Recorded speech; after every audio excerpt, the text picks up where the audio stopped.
third map at all right now. Haven't found the right rhythm. They haven't picked up the rounds that build the economy. And individually, you could see Rest and S-Tag really having a hard time here at the beginning of the map. There's a good double kill, but Shiro's going to chime in. Snaps over. Nafany's got another headshot. Alexi B stands tall. He's actually done some pretty darn good work at this bomb site. He's going to drop a defensive smoke. And Shiro's going to drop one as well to swap to the AK-47. Hobbit's already established the escape route. He's already made it into the B bomb site, and it doesn't even really matter that Shiro's making all this noise because Hobbit has such a deep position. Might even want to do it to bait someone to run in here and try and get there beforehand. Yeah, but I think you would expect that if you're Hampus. I think you have to be really cautious when you know this rotation is happening. You'd be like, something is up. Yeah. Something ain't quite right. You're not wrong. He is being very careful about it. Shiro gonna go straight for it. Smoke going up. 7 seconds here, and Hampus wants to see if he can win the round by getting the kill right away. Turns it into a one-on-one. Hobbit, he's been a god so far. 12-3, and he finds the headshot to take down Alexi B. He is out of control at the moment. 13-3 on him. That's a great recovery from Hobbit, but I'll just say it. That felt like a misplayed situation to not peek off the plant when, who was it? It's Hampus swinging around to kill the planter as soon as the bomb goes down. I don't know if they didn't hear the footsteps, if it wasn't called out, but it took a long time for them to react to that scenario. And Hobbit probably could have saved his teammate's life, but fair play, wins it out in the end of the day. And all is forgiven. 9-1. That's well done. Round number 11. NIP obviously with a loss bonus building up. So they can keep putting some rifles into some of these rounds. Things are looking very dark at the moment for the Ninjas. There are some solutions you could try for NIP apart from just fighting on the A ramp, right? You can go for your own aggression in the middle or whatever, which might be hard to do if you don't feel comfortable at all anywhere on the map.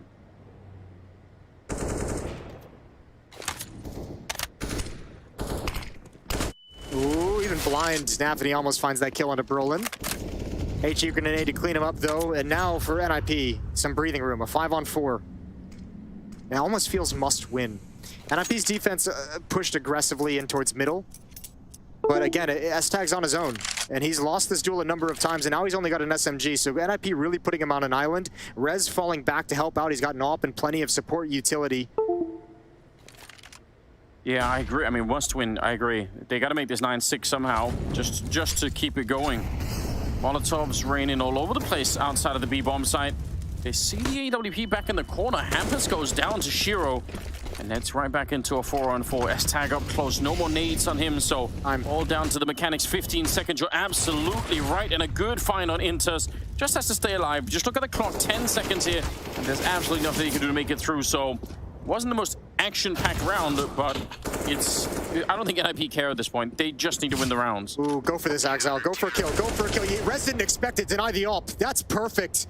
What a godlike play in a losing effort. They're going to be even more mad. Yeah, that's one of those rounds that it like tilts you even though you won it. Rez heading up, and now he's gonna have to drop down to a FAMAS. Man, even in victory. Yeah, 9-2. Such a long road ahead. I think to even have a really convincing conversation about this, you need to get them to that 9-6, maybe 10-5 scoreline.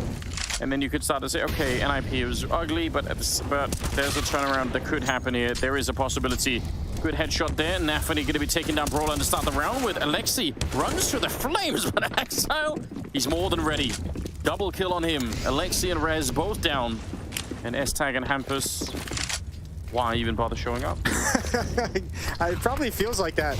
But also to a certain extent, as you mentioned, like they're probably feeling the same thing. Like, God, we have to get to like 9-6, 10-5, or we have to just be able to find rounds. Like, let me see if I can come here and have some kind of a heroic effort. Maybe I get lucky and grab like a cheeky double kill that allows us to challenge for this round, but it ain't happening.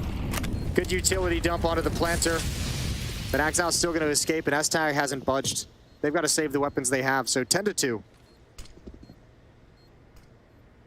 Yeah, swiftly back, not allowing NIP to feel comfortable at all. kind of, I don't know. I don't really know what I was expecting for Vertigo, but certainly not this. This is kind of what I expected. Not just because Cloud9's so good at it and have been good at it for a very, very long time. Despite the fact that I think NIP has been exceeding expectations thus far. We need to change. It can't be the case that the round ticks over before the cones hit the ground. It's a huge flaw in the map. Massive issue. Email Valve. You think if you get the number? You think you put the cone at the end of your gun, it's gonna like a bayonet? No, no. No, Jason. Okay, well, no, I don't think it's like going to the eject. opposite of a silencer. Okay. Like a megaphone for your rifle. Oh, yeah. That's the dumbest idea ever. How do you stab someone to death with a cone, with a traffic cone, Jason? I don't know. I'm just trying to get down to your wavelength. It's dark down here. It's weird. I don't know what I'm doing quite in this place. Does that look like it's sharp enough on any level? Oh, does it? Okay, megaphone. This is how we're gonna play the game. I think that makes a lot of sense. Back into the action. 10-2. Just a stomping for Cloud9. So relentless right now. I like this from NIP. Attempt to try. No luck at all. Down to 36, just from random shots coming through the wall. Shiro, though, also getting tagged up. I think the basic idea for NIP to try and take some control back and push a little bit forward. I almost wish they would have kept going. Maybe it's hard once you've got spammed down like that, but I want to see them try and take some initiative here. Yeah, I think it's hard at the moment for NIP to like kind of have those creative and aggressive ideas because everything they've done has failed. They've played passively and they've been punished. They've played aggressively. I mean, just the previous round, and Exile had just a stunning pair of headshots to negate their aggression entirely. Still hanging around. If you're NIP, like you're flipping through the playbook and just be like, nothing's working. Yeah, I mean, that's unfortunately true. Sometimes you have those games. See how many smokes are left? None on the NIP side, and that's a problem because there's 4 Molotovs that can burn out res from this corner, so... Yeah, I don't think they have time to really go through like that entire slow pace, like take control up the ramp though. There's 30 seconds on the clock. I don't think they're gonna really have time to kind of progress up. Oh, you might be right. Yeah, and I think now the game's been given up. They have to kind of go. They have to push forward. Everyone on the CT side is rotating over. All the ninjas are coming to this location. Good counter flash from Rez. I don't know if there's time for anything. No, what a weird round. Yeah, they're putting up the Molotovs back here, but only about 12 seconds on the clock. Shiro getting one on S-tag. Everyone's shown up. 7 seconds left. They're running onto the bomb side and getting slaughtered by the remaining NIP members. Nice triple on from Rez. That puts him at 5 kills, by the way. And a 3rd round on the board for NIP. That is a super weird round from Cloud9. That very much felt like a round where they're just like, everyone just sit here and hang out. We're just going to wait for all the utility to go away. Yeah. I mean, maybe it might have been a factor of that one extra smoke or Molotov that comes down was like they didn't expect them to have that. But I mean, once again, the bummer for Cloud9 is the entries were great. They got all the opening kills they could have liked. They just didn't actually have time to really fight and challenge. And when the clock is run down that low, NIP know what the final play is. Well, let's see. Maybe there is a chance to get that 5 rounds after all. Alexi, though, going to be opened up by Hobbit. 15-5. Hobbit is still having himself an insane series once again. And it'll be up to the remaining NIP players to try and see if they can change this 4-on-5 situation into a victory. Hobbit's going to be going down to Hampus. Good bit of research. Back to the A-bomb site. Good kill from Brolin as Nathany tries to jump out of the corner. 4-on-3. There's not a lot of money left for Cloud9 after that disastrous round 13. Yeah, that's maybe. I mean, what a gift it would be for NIP if they could go into the 15th round and have a much less well-equipped C9 to fight. Yeah, and staring at the face of a 5-10 half. Oh, looking down for the feet. It's close, isn't it? Oh, what? He still gets the kill, but that's got to be frustrating. That's probably like an oh crap moment when that doesn't bounce off the way he would have liked. Yeah, He either discovered something that's an amazing trick for the future, or something that almost got him killed in this round. 2 versus 4 now, and about 25 seconds. They have health for it, though. That's maybe something to think about, but unlikely to be winning this one. Shiro gonna try and see if he can find that plant zone. All right, Molotov is there, so he's like, I'm gonna go for it. They flash their way through. They want to fight it before this bomb is even attempted. Inter's all alone in a 1 versus 3, and running out of time all at the same spot. So 10-4, no bomb plant, and no money. Okay, well, NIP doing as best they can to get as many rounds as possible to carve out some space for the second half. They've won 3 of 4, and they've taken the money away. It's just Tech9's so far on the Cloud9 side. This is a really nice defense. Good job from Brolin despite the messed up Molotov. So 4 Tech9s and a Galil. That's what Cloud9 is fighting with in this round. Looking at 10-5 or 11-4 still on the card, still a possibility. And it looks like a rush towards the A bomb site. Straight up the ramp we go. Yeah, they've been slowed down here a couple of times. NAVI, that's still a good opening, even if the Molotov takes him on down. Rez back here, put under some pressure, but this time he does have a smoke to extinguish the Molotov. They have another one on Inter, so theoretically they could wait it out and try and see if they can catch him, with a Rez is already thinking about the escape route, and he'll be out of there. Good defense here for NIP. Man, if this ends up 10-5, I actually think that's really impressive for NIP, given how this has played out. Yeah, impressive to see them kind of recover. You're exactly right. I'm with you. It might not be enough to win the map, but at least they've given themselves a chance. They're not necessarily going to get completely wiped out, so we'll see. Inters are still angling for it. Or would he catch someone? Wow, he is really taking it slowly. Rez will drop him, finally shows up with a slightly better rifle at that range. And Shiro, don't know what he could do here. He wanted it, but he got the AWP bullet instead. Rez on the triple, and a 10-5 first half. Cloud9, they're not far away. NIP, a little bit of a sign of life at the end. We'll see if it's enough. Second half is coming right up.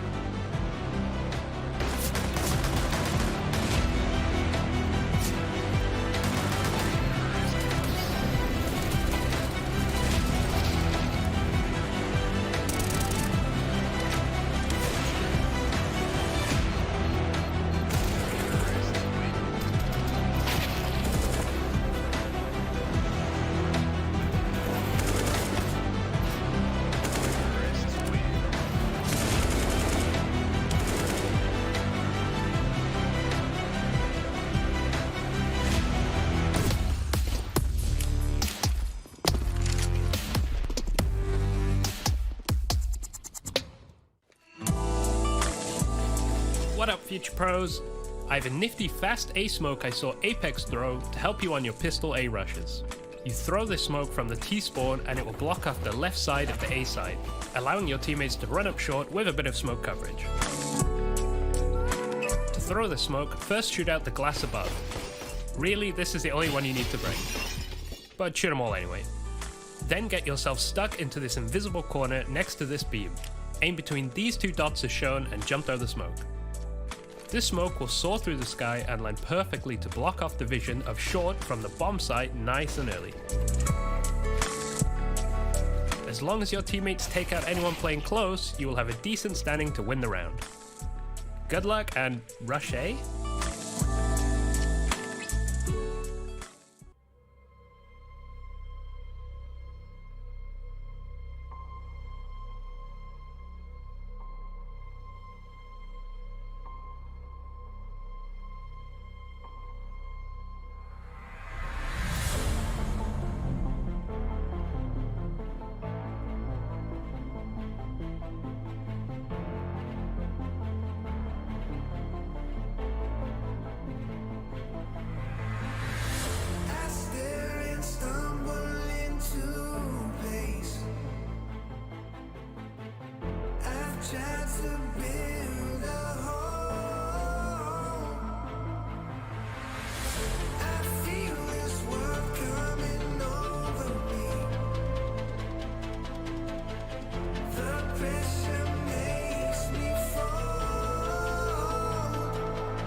The final half is here. Jason, we've got to send somebody to the major. It's either going to be NIP or Cloud9. Looking more likely that it's Cloud9 at the moment. Yeah, Stack having a bit of a rough go at it.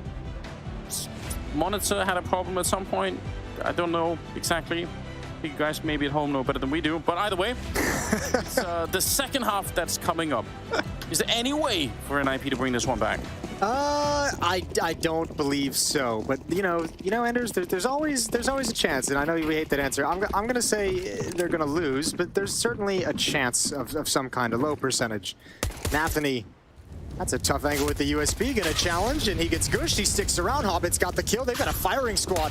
And, oh, the firing squad actually gets destroyed, decimated. Yeah, the prisoners are fighting back. Yeah, they're throwing rocks back at him. That's good. Shiro, wow, he is on 1 health taking that fight. It's pretty impressive. Axal's kind of showing up as well. It better be a really fast retake right now. They do not have a kit, so it takes, I mean, finding the players on that ramp and around this space can take forever. And they're going to back out. They say it's not worth it. There is a kit there somewhere. It's a good catch, but they could never get onto it. No. So, they got the armor that they can upgrade into head armor for the next round if they'd like to, or just use that money for some utility. So a nice pistol for NIP. They're going to get up to 6. And I mean, I think that's the takeaway from the first half, is it was so dominant from C9 to start with, but Cloud9 went on a 3-round run, but it was 4 of 5. To close out the half. So they've carved themselves out some rounds that maybe, as you mentioned, maybe that comeback can happen. Maybe there's a miracle in this game somewhere. Yeah, 10-6. If they can follow through, win the next round or two here, suddenly at least it's a little bit more doable. But you pointed out earlier, I mean, people like Axal, we know that, and Hobbit too, we know they're going to be good on the CT side as well. Probably not going to see some kind of a huge drop-off. Hobbit is 16-8. That's really good.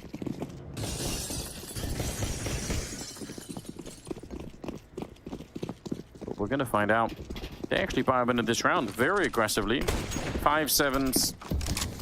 Super dangerous. Well, remember, there's, I think, 5 of the, well, I mean, this would be the 6th, but, you know, 4 of the 5 pistol rounds that have been played so far in this series have the person who wins the pistol loses the second round, so why not go for it? Second rounds have been tough in this series. Both teams doing good.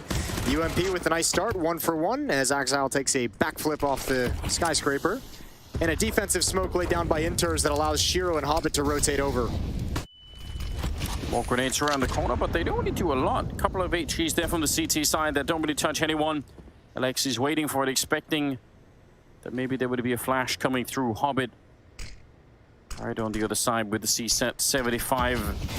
Oh, and yeah, just the leg showing. He's going to come look for him, but the rest of the team is out there. They can't save Alexi, but at least they'll get the kill in return. Nice little underhand flash coming over from Inters. It's a good idea, and Shiro's back here with the scout. The problem is, the bomb is dropped up there, so they have to commit NIP. They can't even really fall back and do anything else. 2 versus 3. They've only got flashbangs. Yeah, this boost has to be effective. Yeah, but it's also maybe a little bit obvious. Yep, just his head showing. They know about it, and that has to stop. 30 seconds. All 3 members of C9 are right here. If that bomb was back, then they could trick the CT side into thinking about something else, but they have to commit into it. 20 seconds now. Shiro with a good headshot. And Rez on his own, 1 versus 3. He's going to take down Shiro. Swings for another one. There it is. Almost has it. 1 more bullet, but it's not enough. Nathany will take him down. And that is a big win for C9. 5 of 6 pistol rounds in this series have not been able to be converted. Good shooting from Shiro with the scout. He was a force to be reckoned with, to challenge into, but so many 5-7s there. NIP, once that bomb drops, they're stuck in this. And that's, by the way, you got to give a shout out to Hobbit. That's Hobbit who drops the bomb. He gets spam hiding behind the boxes, and when he sees the opportunity, when he realizes he's caught a player with a nade in his hand, he presses the advantage to his death. Just gets the kill, drops the bomb, sacrifices his life, and NIP cannot recover anything from that position. That's an impactful kill.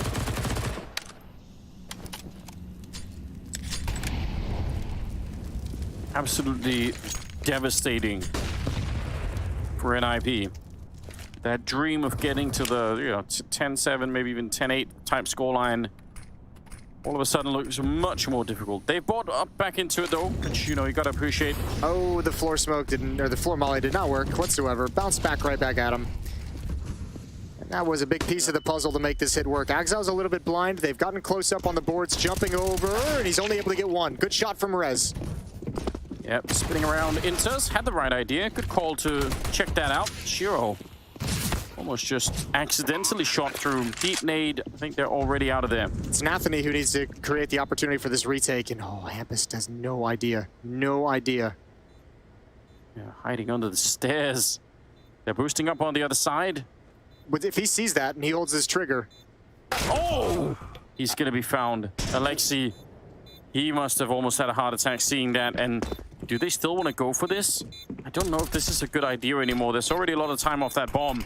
I'd say, yeah, back it out. They're gonna take a run. That's crazy. That's 11 to 7. There's still a chance for NIP. Oh, I think that's too much trigger discipline. Easy in hindsight, but man.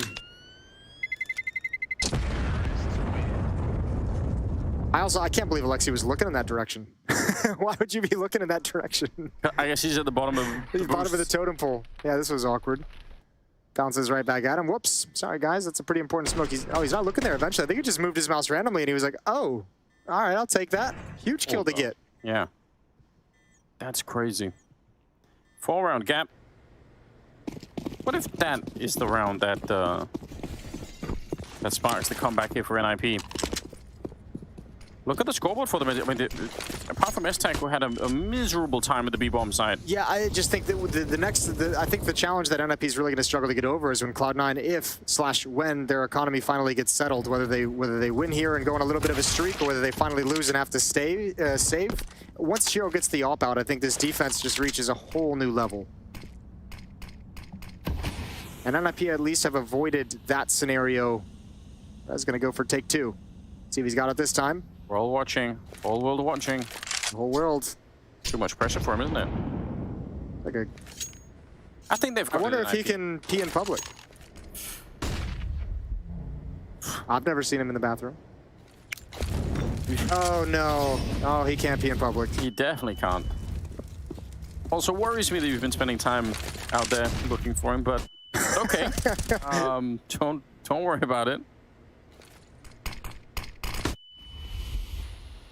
Shiro, boost on over. This could be a trick to bring them back, although I think they got spotted right there. Hampus goes down. Shiro wants it back as well. Going to be dropping Alexi S-Tag next in line, and he's just relentlessly aggressive, pushing around. 30 seconds, 2 versus 3. Rez wants to clear some space for the bomb plant. He almost has to, because otherwise they're never going to get the bomb plant. They know there's someone out on short as well. And finally, Brolan going to be able to put in those digits. So, yeah, bomb plant goes through. Brolan might feel a little bit stuck here. Axel's under a lot of pressure. He knows likely they push towards him. Nathany hasn't budged.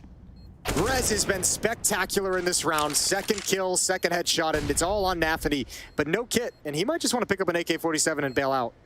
Yeah, probably the better choice, isn't it? Man, it felt like Cloud9 was in control of this. I mean, a 4-on-5, but they recovered very nicely. Some phenomenal kills from Hobbit, a double kill. Shiro as well, combining with that push off the stack. I'm not going to be riding the fence with you, Jason. I think NIP's got it. Okay. I think they can do it. Well, I guess I think they're going to do it. We'll find out shortly. So you're on NIP, I'm Cloud9. Yeah. That's how we do it. 8 to 11. And yeah, slight improvement from earlier. Obviously still in a really dire situation here in NIP. But the money for Cloud9 is a mess, and could continue to be a mess for a little while here. Yeah, this should be a full save round, like maybe a little bit of utility, but no one's even upgrading. Yeah, I think Hobbit just drops a smoke over. No one's even upgrading a pistol, so this is all on Nathany. And we're going to get a tech pause. Good time for it. Could be Rez running to the bathroom for all we know. Possible. But yeah. 8 to 11. That 3-round gap is not a lot right now. Yeah, there is. I spotted the Rio Major on the line. It's been a long day at Counter-Strike, long couple of days of Counter-Strike. It's awesome now that we're finally getting to the qualification matches. The elimination matches will be coming up. And speaking of coming up, Navi versus Outsiders is still a series yet to be played this evening. So if you're tuning in here, make sure you get comfortable. We got another best of 3 coming your way. Navi taking on Outsiders. That's for a spot in the Rio Major as well. Both of those teams 2-0. Yeah, I was going to say not as long as it's about to be, because there's a good chance that'll be a very, very slow-paced game. But another really, really important one, of course. And if you're like me and you are a fan of North American Counter-Strike, Komplexiti has evened up the series with Team Liquid. That's now tied 1-1. They're about to head into the third map. 9Z has tied up the series with Evil Geniuses a little bit earlier, and they're currently on the third map. Halftime is about to kick in, so tune in there. That's for a spot at the Rio Major as well, both of those games. Do you think there's even any people left watching still from the days when you were the primary critic of North American Counter-Strike? Probably not many. I think you guys have certainly memed that era out of existence in most people's brains. But there's something to cheer for now. Here's something cool. Earlier today, sorry, I'm just catching up on the earlier matches with all of you guys before all of this comes out really quick. We had the Imperial versus Double O Nation matchup earlier. All the legendary major winning Brazilians facing off against each other. Coldzera and Taco and Double O Nation took down Fallen and Fur 16-11 in that bloody familial battle. Yeah, there's a lot of history going on there. That's actually wild. We're gonna have to go back and watch that later. Molotov over, the one stolen AK-47 in play on NAVI, but no longer. Instantly picked apart, gonna be handed over to Intus, but he gets, I think, almost double naded down. Scary stuff here. NIP looking to get the 9 right away. I'm actually, you know, I still have full confidence Cloud9 is going to win this, but I'm impressed with the way that NIP has actually stayed in this game and come back in this game. This was 9-1 at some point. It was 10-2, and it was a very convincing and emphatic 10-2. It didn't look like NIP was going to have any chance of coming back into things. Fine work with the MAC-10 for Alexi to open up the next stage, and now I think Cloud9's got to think about saving that AK-47. A 9th round on the board for NIP. They're just 2 away from tying up the map. Very aggressive even in victory. Yeah, they are. I look at the scoreboards and it's so crazy to me because you have to think as well, a lot of these kills from NIP are really on the second half. So it feels like at least 4 of their players they've suddenly turned up the volume quite a lot. It'll be interesting to see if C9 can hold on to it. You did point out something important, obviously, which has to do with the economy on the CT side. Like, once they get that, then that's really where the first actual real test will be for NIP. That might be coming in this round right here. Whee! Maybe not though. NIP might actually get one more chance of a round without Shiro having an AWP. I don't think he's got the money to do that and armor, so one more luxury action. No, he's passed it away. So looking like he is going to... oh no, goes out of the M4, excuse me. So forget all the theory crafting, 11-9. I think if you jump off the building with enough cones in strings, you could you do like an array of cones to slow you down enough? No, because those cones usually have holes on the top as well. But I'd love to see a try, Anders. All right, Jason, if you said, I might be up for it.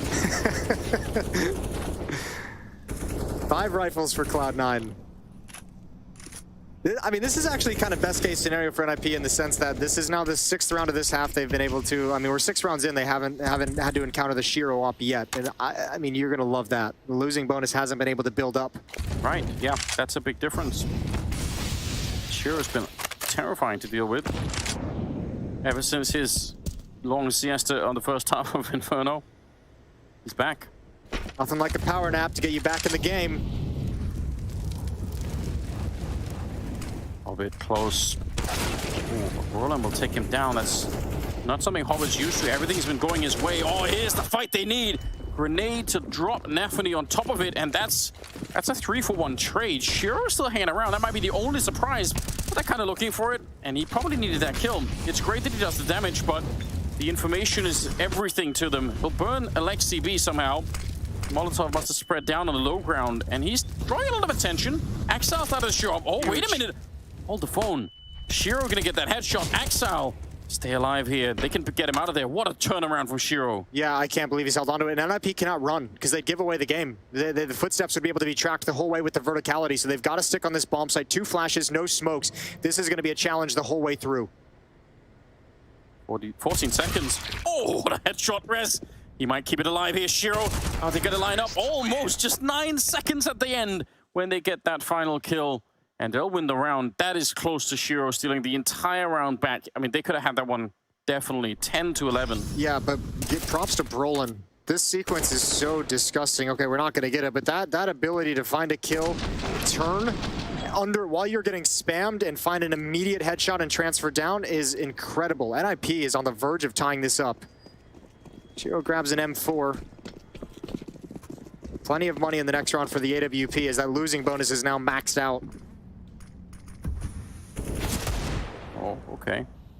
Hobbit opening up. Strong deagle shot, and Alexei caught sleeping. NAVI able to find that one. Good start. Out of all the ways that NIP can end up losing this series, which might still well happen, if they get ecoed on this one, that'd be too heartbreaking. And look at Hobbit. He's in a very scary position if you're NIP. Yeah, but everyone's shifted away from the B bomb site is the problem. Hobbit can drop down, but they've got no information. They have no idea what's coming. NIP doesn't realize this bomb site is clear yet. How could you? Yeah. And when they eventually get in and plant, the question becomes, does Cloud9 want to go for it? Because with all the economic issues they've had, it almost feels like you might as well grab that extra AK-47 on the A ramp and just play it safe. Oh, and they're just now looking. Hobbit's going to be going down. I feel like even if they were going to be late to the bomb site, just the idea of having Hobbit on the flank, but because they did the boost up, they had one person checking, and that made a big difference. That's interesting. 3 versus 3. They're still kind of running for it here. Axel fighting out in the open. He's going to get one more onto Rez. Oh my god! They get the retake anyway! Intez and Axel to close out the round and get to 12. I wanted to play it way too safe. Shout out to Cloud9. That is an aggressive retake as well, especially because, I mean, it's smart. You know you got one person inside the bomb site. Don't let them entirely get away. You know, one was on the stairs previously. And that 5-7, the mobility, Axel's not even trying to be accurate. He's just trying to be tough to kill. And Inters in support grabs the last one. Wonderful round from Cloud9. That is going to hurt. Oh, it'll hurt a lot. NIP, they've been through a lot of madness in this series. And now you got the off out on Shiro. It's finally arrived. Yeah. Well, this could be everything they need right now, Cloud9, to close this out. Run boost over. S-tag, they send him flying, but there's a Molotov there to catch him. Oh, he's had the worst luck in this game, hasn't he? Yeah, he's already, I think, on the edge. That might have just pushed him right into madness.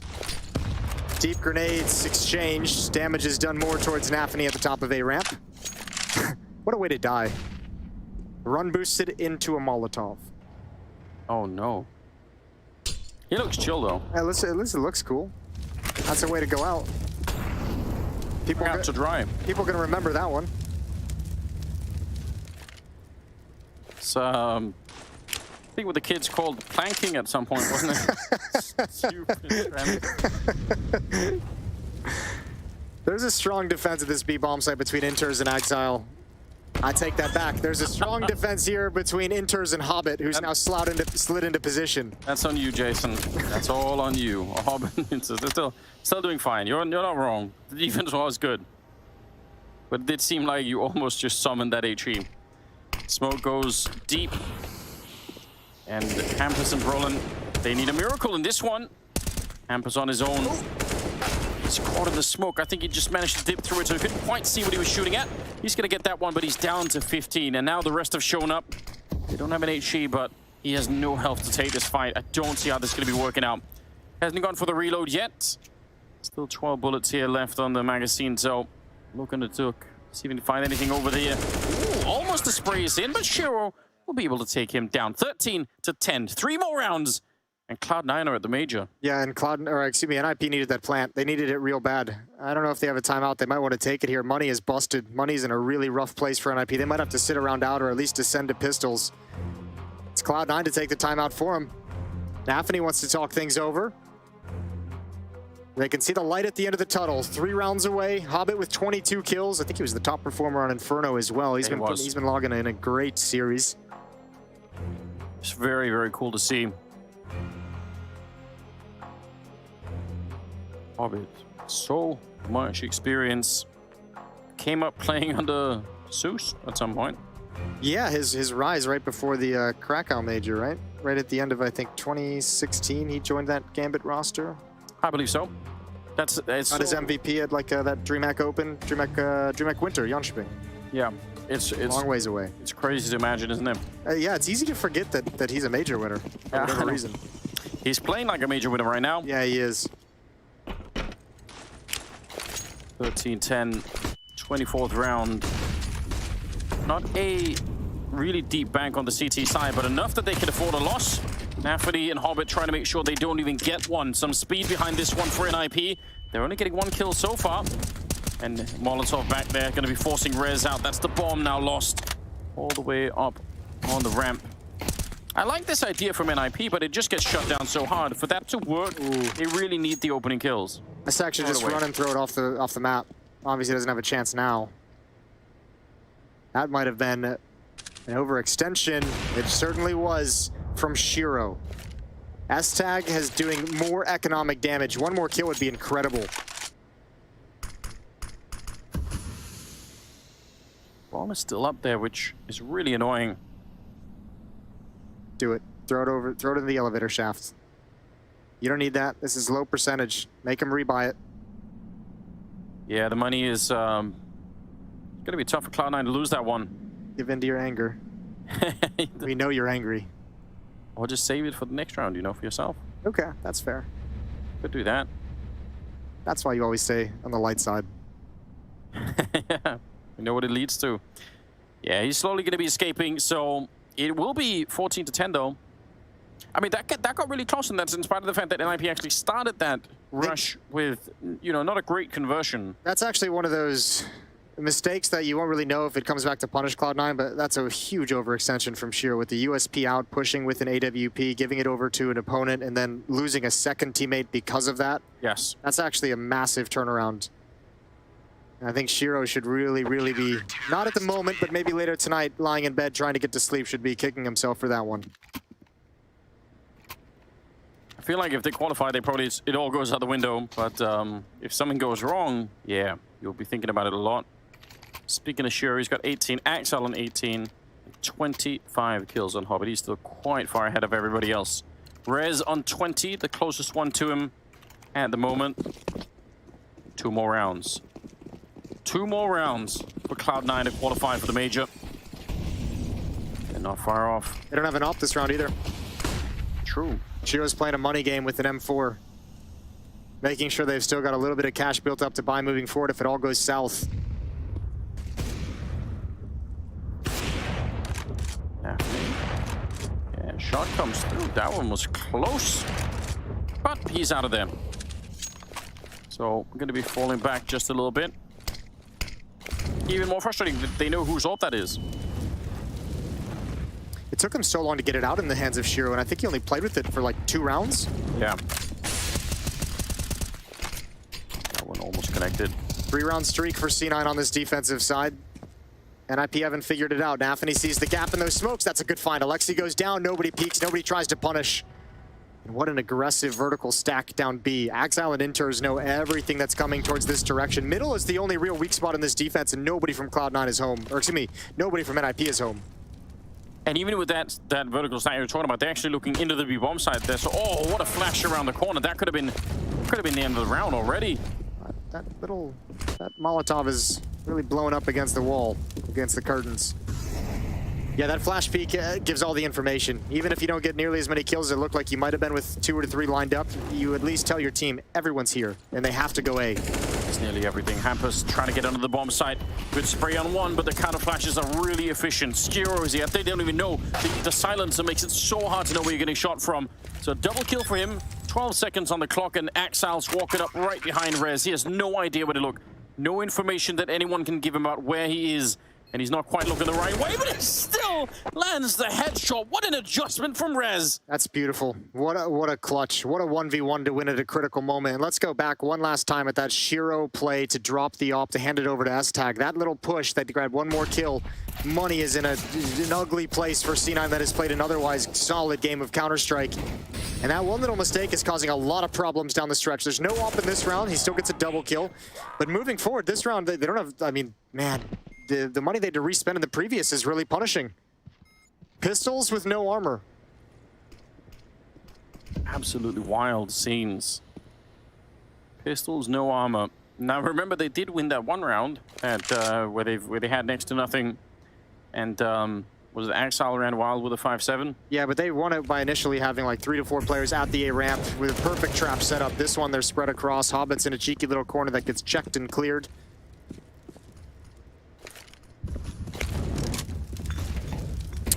Molotovs are having a rough time today. Yeah, what's going on? That looks like a nice little barbecue. Could put a steak on there.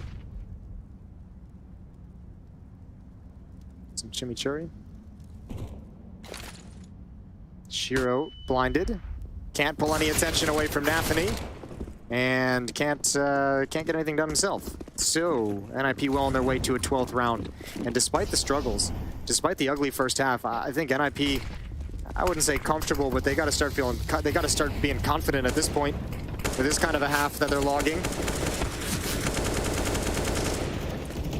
Yeah, I mean, this is at a stage where hopefully they have some experience in the team, but also maybe, you know, just some leadership more than anything else to sort of remind them, you know what, this is it. We're in the home run stretch now. If we can just get there, then it's all good. We know C9 are going to be saving, you know, every other round. So all you need to do is win, you know, 2 or 3 rounds here, and the rest you might get for free, and then that's it. I think we're going to get another timeout from Cloud9 in the next round. Alexi's looking for Exile, who's not budging from CT spawn. I cannot believe this game is this close. It absolutely feels like it should never have been. Yeah, but yeah, I'm with you. Alexi's going to go down with a bomb. It's just a MAC-10. No big deal. 14-12. NIP just 2 rounds away. A chance still. A little bit of hope. Shiro's got the op back in his hands, and a timeout is taken from Cloud9. Oh, they look really serious right now. Focus at an all-time high, probably for both teams. 2-round gap, 14-12, and round number 27 here. At this point, Cloud9 were probably expecting to be celebrating and enjoying that spot at the major. I was expecting it. That's what this has been building up to for the whole time. That's what it's looked like was about to happen. NIP, absolutely no grasp of the game in the first half. But somehow they managed to hold on. It comes down, remember, the whole conversation at a certain point, when we're sitting at 10-2, it's how many of these last rounds can you get? How much more breathing room can you carve yourself for the second half? And they did just enough, obviously, to get here. And I'll tell you what as well, you mentioned it, if Cloud9 hadn't won that round with 5-7s a little bit earlier and P250s, this might have been even better. This could be NIP working with it. This scoreline could be reversed. It could be NIP knocking on the door of the Rio Major already in this third map. Money back in the hands of C9. Shiro's got the op in middle as well this time. That's a huge kill to get for Brolin. Him and Rez have had some pinpoint shots down the stretch. Yeah, they have, especially in the openings here. Alexi snuck up. Do they realize he's actually really close? One good flash around the corner. He's going to be a little bit early with it. Wanted to see if anyone was behind the sandbags, but if they'd committed to that fight, it's possible he could have run someone down with the MAC-10. It's caused a lot of counter utility to come out from the defensive side. It's pulled Exile and Shiro over. Everyone on the server is at this A bomb site. Nobody cares about mid. Nobody cares about B. All the action is here. Inter's tagged up for the Molotov. More nades are coming in. NIP, do they realize how much of a force is here to defend with? Nice shot from Hobbit to take down Alexi. Inter's is going to be dropped. Hampus, nice opening. And that HE on top is going to be softening up Hobbit. And there's just so many nades raining in. And C9 can't find a place to stand at the moment.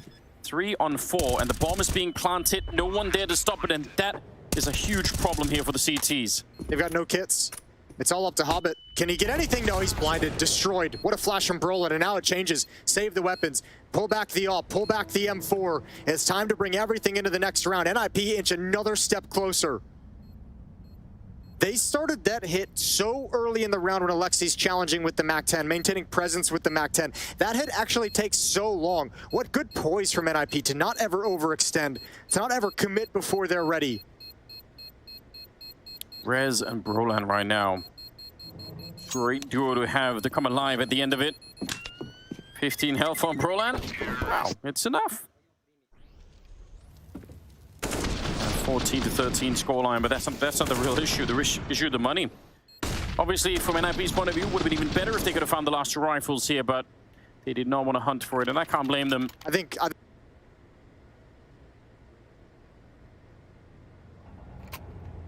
You've got cash to replenish some of those AK-47. Start being relentless. If you ever take all these weapons away from Cloud9, at this point in the game, you basically you roll out the red carpet, you start celebrating, you pop the champagne, you do everything. Roland wants to go for it again. He's had some good entries. A little bit worried. I actually thought he was going to keep on running them. AWP on Shiro. M4 on Axel. What a find. Hobbit catching just the top of Broland's helmet around the smoke. That's how it began last time, remember? It was a 5-7 kill on the A ramp that Cloud9 was able to convert.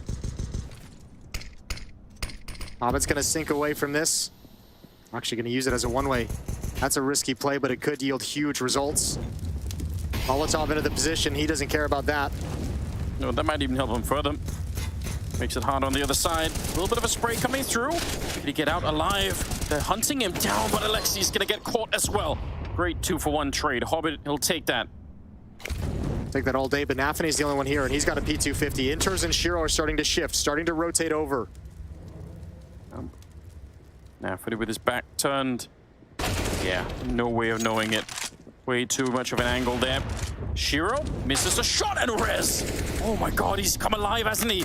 Huge double for him right here, and it's S-Tag now. A double of his own. They're up at 14. They've tied it up and they wipe out all of the rifles that were left there on Cloud9. And they can still buy into this one, of course. There was a save round the last one, but man, this is getting really scary now. Yeah, but no op on Shiro again. They played so much of this half without the op on Shiro, and I got to go back to that one push just one last time. That's brutal. That took so much away from Cloud9's economy, and they haven't been able to really recover that from that quite yet. And I'm going to give some credit over to S-Tag. He's had a really stressful, frustrating game for a lot of myriad of reasons. The tech issues as well in a stressful match. The fact that he's delivering impact like this down the stretch is very impressive. So props to S-Tag. Opening kill to Nafany down the A ramp. Good stuff. If you could find a safe haven in getting to 15, at least securing the overtime, either if you're Cloud9 or NIP at this point, that is going to feel like something of an achievement. Struggle game, this one. NIP's changing the look. They have really avoided and really have ignored this B bomb site for a large stretch. There's been a lot of over rotations from C9 to A because that's been the main focal point. Now they're going the other direction, and they've got a whole lot of utility to use.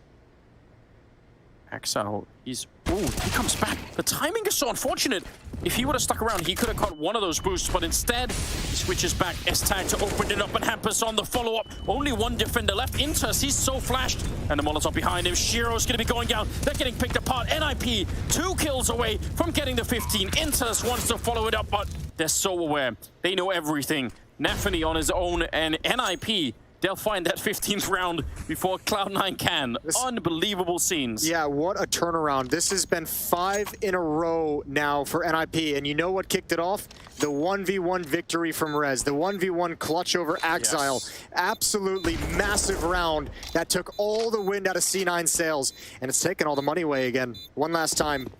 There's a full losing bonus. Great call out of Alexi B as well in this round to decide, like you pointed out, been fighting a lot for that A ramp, and they've decided, all right, we can hit that timing. Axel just, if you replay that, he's switching from looking for one boost to the other boost, and when he comes back, Tiger's there. And I think maybe if there's been more attention towards B, they might have Inters a little bit closer up to maybe go for a double peek, maybe sets up some utility to go for the peek, but he's trying to not call teammates away from the other side of the map because that's been the main focal point for NIP. So yeah, completely ruined, and yeah, Hobbit head in hands. Money's in a tough spot. NIP 1 round away from the Rio Major. After some really, really hard decisions in the roster, some role swaps, ones that have been questioned and doubted, they might have found a path to the Major. And Alexi, the new in-game leader, is going to start it off. Hampus almost getting shot at the back, but he did his job. Inters, the last defender on the bomb side. Hobbit, look at all the nades being tossed at him. 3 versus 4. NIP, I was about to ask, do they have the killer instinct to close this out, to stop the overtime, make sure it ends here? And it feels like they do. Still more flashes left on the NIP side. They can slow this down a lot. Cloud9 in trouble. Look at this boost over. Oh, that's going to be hard to spot coming in from the CT side. There's no kits. No kits either, so they're really going to have to be fast with it. Lightning fast here. The retake, it's already on. They're trying to move forward. They need this right now. 4 kills for Cloud9 for overtime, but instead, it's Broland that opened up, shutting it down out on the side of the building. Shiro is out of it, and Hobbit is on his own. He goes down 16-14. danger. That's unbelievable. Look at the happiness. New in-game leader, new AWPer. S-Tag rotated off the AWP. Hampus gave up the leadership. So many moving parts for NIP, and it's come together magnificently in this moment to book them a ticket to Rio. Such an unlikely path to get back into it. They look absolutely defeated in the opening half of this final map. And oh man, Cloud9, this is going to be one more collapse. One more collapse in a high pressure situation. They're not out of it just yet. They've got 2 more chances to make it, 2 more best of 3 chances to make it, but that's got to feel devastating at the moment. NIP ends this on a 6-round winning streak, starting with the Res 1v1 clutch. That's it from us. Congratulations to NIP. We'll be right back. It's Navi versus Outsiders next.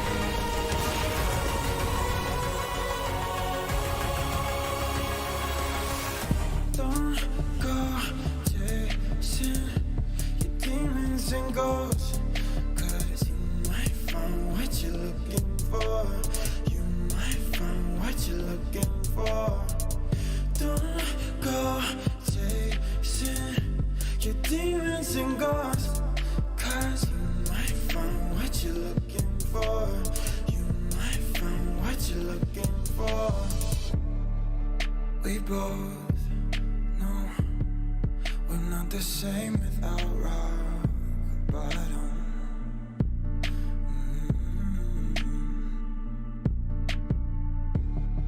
Let it go, but we come back to craving problems.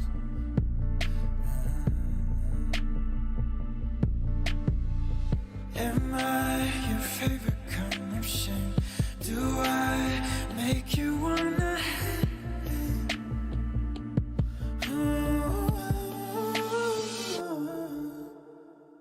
Don't go chasing your demons and ghosts, 'cause you might find what you're looking for. You might find what you're looking for. Don't go chasing your demons and ghosts, 'cause you might find what you're looking for. You might find what you're looking for.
I can't explain.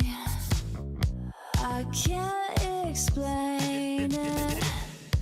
I go insane when we get naked. Hold me down, never let me go. Take me in.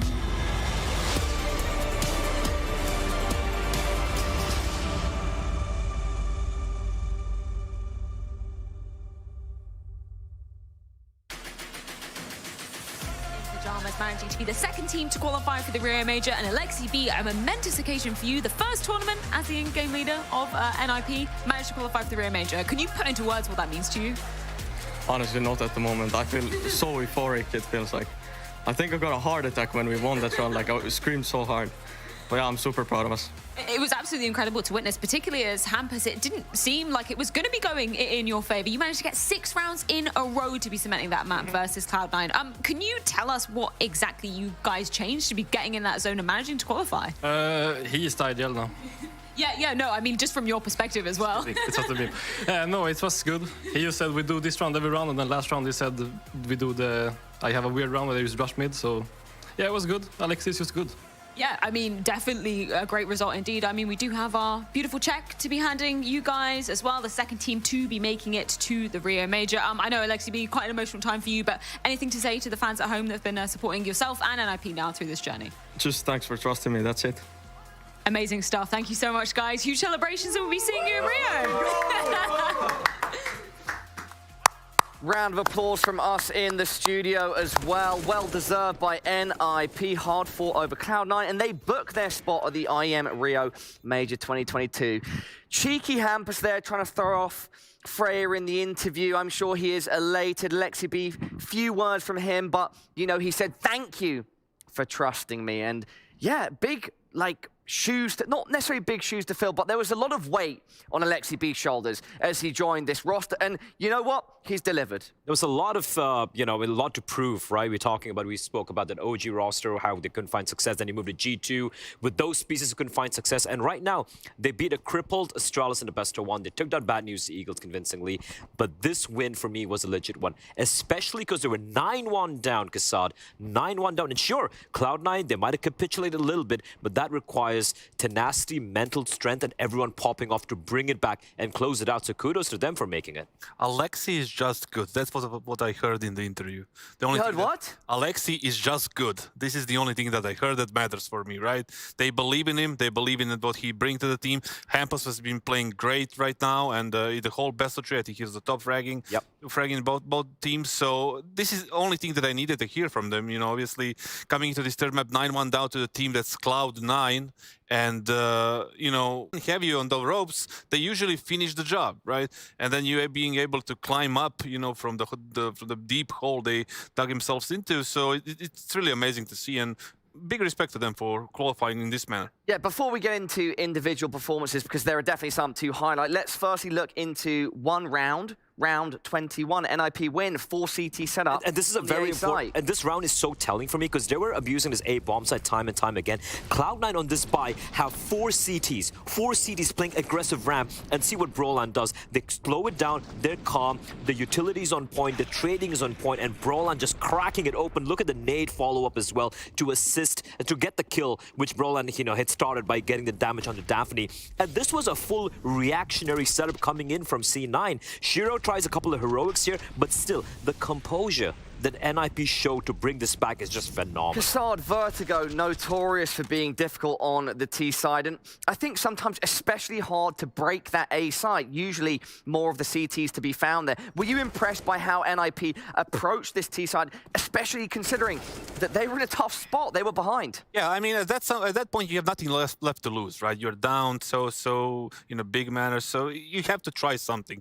The thing they tried to do, the fight the ramp and, you know, being aggressive was the right thing to call and right thing to execute. And he had, like, support of everyone. You know, everybody pitched in with some sort of impact, and as a team, they managed to win. I don't think there was a single individual other than maybe Hampus who was kind of standing out, but I think the biggest intake that we have from him is that they won as a team. Yeah.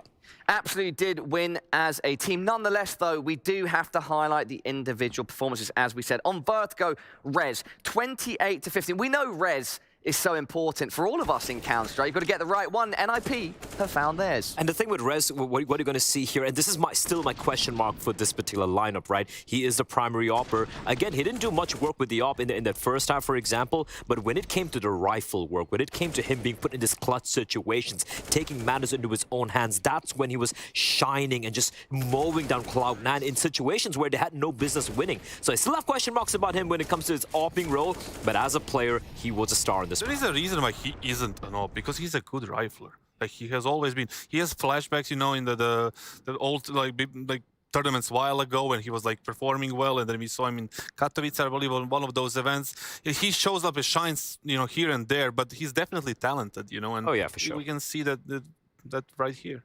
Guys, any closing thoughts before we go to a short break, before our final best of 3 of the day? I think that was a legitimate win, and I feel NIB should be proud of that, considering it's a debut event. No matter how much prep you do, you're changing a language, you're changing an IGL in which you're going to be, you know, who's going to be leading the team. You're putting Rez as an opper, so many moving pieces, and your first tournament is to qualify for the major, and you do it without dropping a series. That's worthy of some respect. I do agree with Black here. He said it's a proper win. It's just something that you have to respect at this moment, and the manner they qualified in. You know, they have a lot of time now to work on what they need to do and to perform even better on the actual major. Big respect to NIP and, of course, as well, FaZe. Both of those teams have guaranteed a spot at IEM Rio 2022. And up next, we have another best of 3 to see who'll be joining them next. It's going to be Navi or Outsiders, and we'll break down that matchup for you after this short break.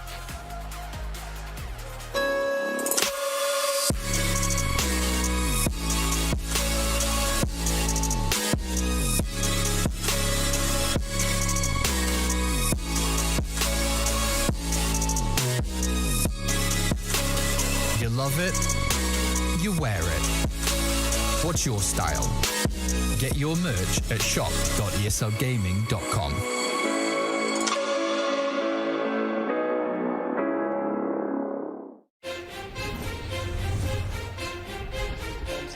It's very strange counter, so you don't see many teams run this over and over again, but it works for Navi. They seem to get on the bomb side and hit their shots. That's really what it's all about.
Twitch aggressing. They have to double peek. He's getting his shot. He's getting it. Simple start.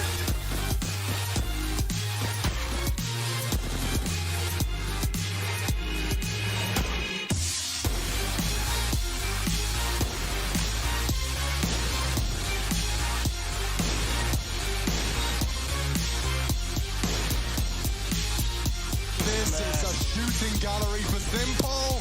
It's practically deathmatch. Just the greatest. Simple with 5. Get out of my server.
What do professional Counter-Strike players want to win the most? It's majors, everybody, and this is the road to the next major. This is the IEM Road to Rio 2022. We've already got 2 teams guaranteed appearances over in Brazil, NIP and FaZe, and now it's time to find out who will be joining them next, Navi or Outsiders. Blair and kxad, I think we're in for a long best of 3 here. My name is Parla. I am still one of your desk hosts, and yes, I'm joined on the desk by my wonderful and talented analyst, Blair and kxad. Boys, are you excited for this one? Absolutely, and I agree with you. If that previous best of 3 was long, this one's going to be all the rounds, all the maps. All the paid by the rounds. We said that before.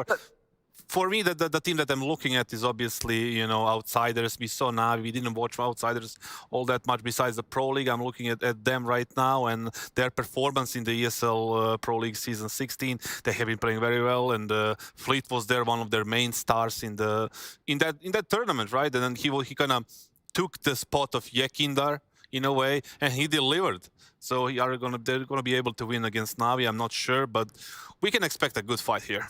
I definitely think we're going to see a good fight. My question is, though, how is it going to play out? So I made the joke in the introduction, right? There's an expectation here that this is going to be very hard fought. We're going to see a lot of rounds, perhaps some saves. And yeah, the last best of 3 Cloud9 NIP went all 3 maps. Is there a chance here, though, that our expectations get flipped and somehow this becomes a bit more of a fiery, energetic match?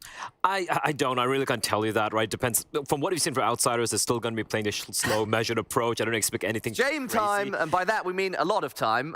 A lot of times, but yeah, but that being said, right, Outsiders, like kxad said, they were really good in ESL Pro Leagues, except when it comes against the top dogs. What I mean by top dogs, the 3 teams that lost to were G2, Vitality, and FaZe. Against everyone else, they were pretty convincing against Bigs and all those guys. The problem here is Navi are still one of the top dogs, despite the fact that Pro League was kind of rough for them. Yeah, I do agree with that statement. I do believe that, you know, this is a kind of little bit of a different playground. You know, it's still a CIS matchup. You know, those matchups, they tend to be very interesting, let's say it like that. I don't think it's going to be fiery. I think we're going to see a lot of slow Counter-Strike, similar to what we watched between Navi and Nip and Cloud9.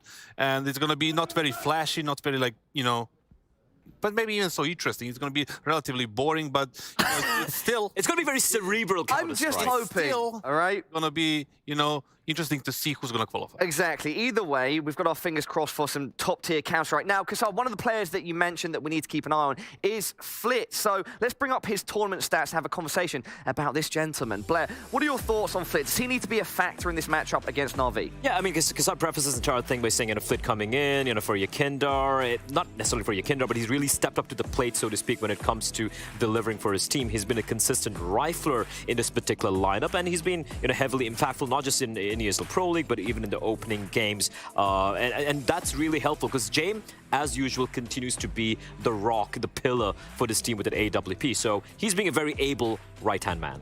It's if Outsiders, if they want to qualify tonight, they want to go to bed knowing they're going to be in Rio in a couple of weeks, he needs to step up, but also James needs to be on point. So they need multiple fronts to be, you know, firing at all cylinders so they can actually beat Navi, right? So they cannot only be Flit, it cannot only be James, it needs to be multiple players to be, so we can deal with Electronic and Simple and, you know, the rest of the squad.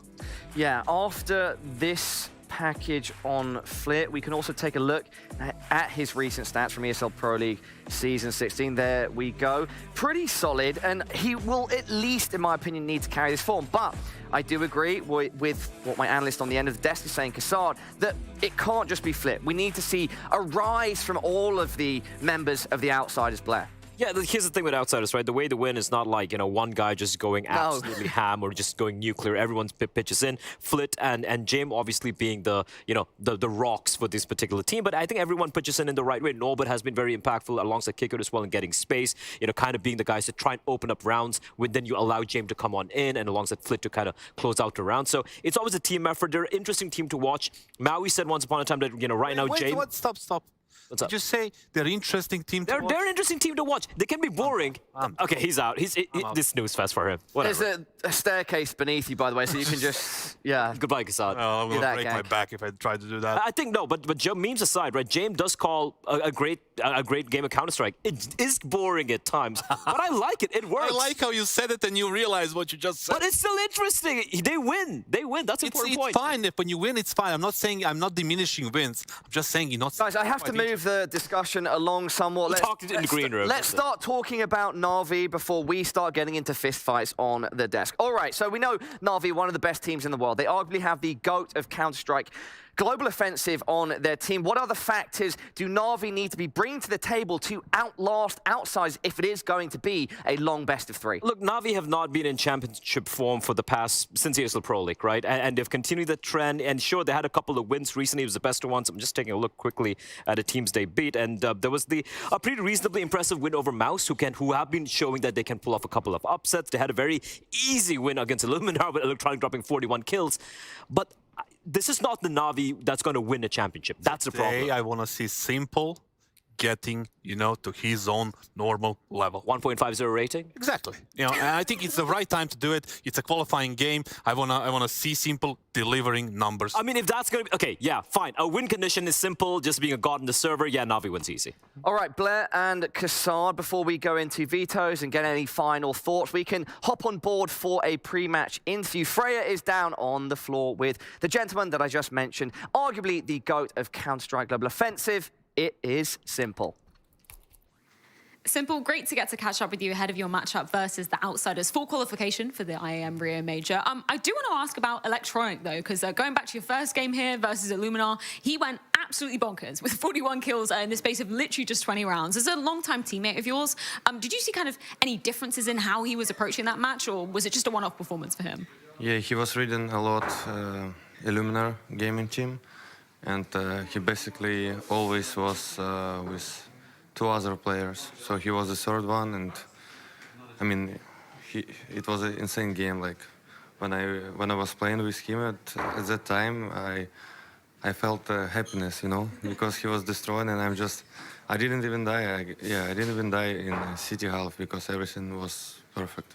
Yeah, it was absolutely incredible. I'm touching upon Electronic as an in-game leader as well. I know when we've spoken before, you said there's still room for improvement in terms of him taking on that role. Have you seen any improvements from him, or is there still a little bit more to be coming through from Electronic as a leader? Yeah, he is playing much better on his roles, and his goals much better than, like, even when we played Cologne and lost to FaZe. Now he's on next level, and we're still trying to get better and better form. Now, Outsiders is your next matchup. It is going to be a best of three. And it's been quite a while since we've seen you facing kind of the core back when it was Virtus.pro as well, and even longer since they've managed to take you down. What are you thinking of the Outsiders form currently? I don't know, but now they're playing much better. Like they start to get better form on ESL Pro League. And now, I don't know, I mean, their play style is a bit slow. And it's always interesting to play against this kind of play style. As I remember, the games against Cloud9 was always the same when we faced against them. So it's going to be interesting to face JM as well. Yeah, do you see them as a potential threat for you guys going 3-0, or are you confident that Navi are going to be making it through to the Rio Major tonight? I mean, I'm confident that we will make a Rio Major today, but only if we're going to remove all stupid mistakes that we had even yesterday or during the ESL Pro League. Well, thank you so much for your time, Simple. Best of luck going up against them. Thank you so much, Freya. Simple, confident that they will make it to Rio today. Kassad, you look like you're itching to say something, mate. When Simple tells you, like, it was perfect, you know you played a good game, right? Everything was perfect, I was happy. Then you know it was something very good. But, he was relatively calm, and we are going straight into the vetoes, so... Not to pretend that we are super smart, but we did show on the screen that Navi went for Mirage. Navi just playing it safe. I kind of wanted them to go for maybe an overpass pick to make things spicy. I expect an Inferno pick coming out from Outsiders, because that's a map that Navi have looked very, very mortal on the past 3 or 4 maps. Outsiders are okay on it. Overpass ban coming out from Navi. Sorry, from the side of Outsiders. And Dusu is a decider. I mean, if you're Outsiders, you're feeling pretty comfortable with this, right? You like Inferno, Dust 2 is a comfort map for you, and Mirage is a map you're okay playing. Yeah, I think they're happy with the veto, I can say that. And Navi going for that Mirage, I can also understand that. Yesterday they beat Mouse. It was not very close, but not very, one-sided as well. Mouse was, is a decent map. He's a decent team on that map, and I can see them. The reasoning picking this. Yeah, they're just playing for the comfort pick right now. They want the win. Guys, we have under 30 seconds left. Can I push you for official predictions? Please, Blair, starting with you. I really think Outsiders might have Navi's number in Inferno. 2-1 Navi. 2-1 Navi. Think they're going to take it on the Inferno. I am going for 2-0 Navi this time. 2-0 Navi. I think they're going to take care of business relatively easy, unless the only chance is just multiple players popping off for Outsiders, which I don't see happening. Okay, slow and boring game. Yeah. Gentlemen, thank you so much for your thoughts and insight. Everybody at home, this one should be a banger.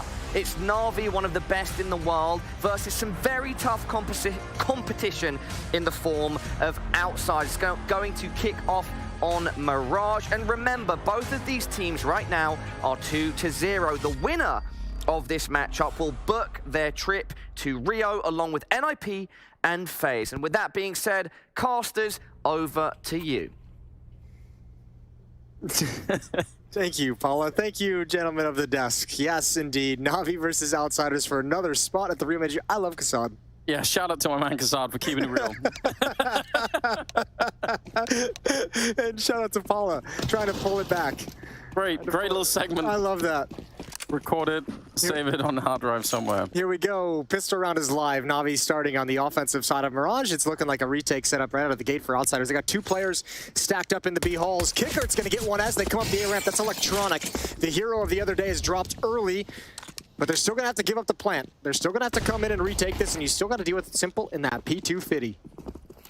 Kickert's surely going to be one of those players that we'll have to highlight. If somehow Outsiders could pull an upset here, you'd have to assume he'd be part of the mix. He is definitely a competent player. But like you pointed out, they will have to let them plant the bomb. There is a smoke and a kit on Norbert, so assuming at some point they're going to send him into the There's no flash, though. Perfecto's playing anti-flash. You could get caught here. Yeah, this is really tricky. Bit holding that angle. P215 hand. Yeah, Perfecto. No flash came, so he just goes for it. Bit, good headshot. And there's the flashbang. Oh, and that's a god flash. They just couldn't actually capitalize on it, but the flashbang itself is amazing. Still, 2 versus 2. Simple showing up. Strong headshots across the board. And there's no chance here. Knife out. Oh, he almost had him at SDY. Finding some mercy in his heart to take down Fame. And if anyone on that team's going to have mercy, it would be SDY. He seems like he'd be the one to be like, yeah, I feel bad about this. We'll let you go. Not in the opening round. Don't stab him yet. Yeah, save that for later. Save that for the closing effect. Nicely done from Navi. Good double kill from Simple as well. That bomb timer was running so low by the time they got into the site, they couldn't handle a single kill, and Simple gets 2. 1-0 for Navi. Yes, well done. I think that I actually feel I wish that the flashbang setup for Bit there would have worked, because that's an insane flashbang. Also, you're not expecting it on the CT side, right? It just comes at such an odd timing. You've already kind of won the fight at the CT spawn position. Now you think you're just going to go shoot into the site, and then yeah, it was perfectly set up for Navi as well. They did a great job being in position to provide those kills, provide those support flashes and utility. All 4 players lined up outside of the A-bomb site. Bit is challenging and just keeping presence over in B halls, making sure nobody's going to get aggressive. Again, similar setup to the pistol on a heavy lean towards the B-bomb site. Kickert playing retake with the 5-7. And Navi's going to go through the full execute, all the utility.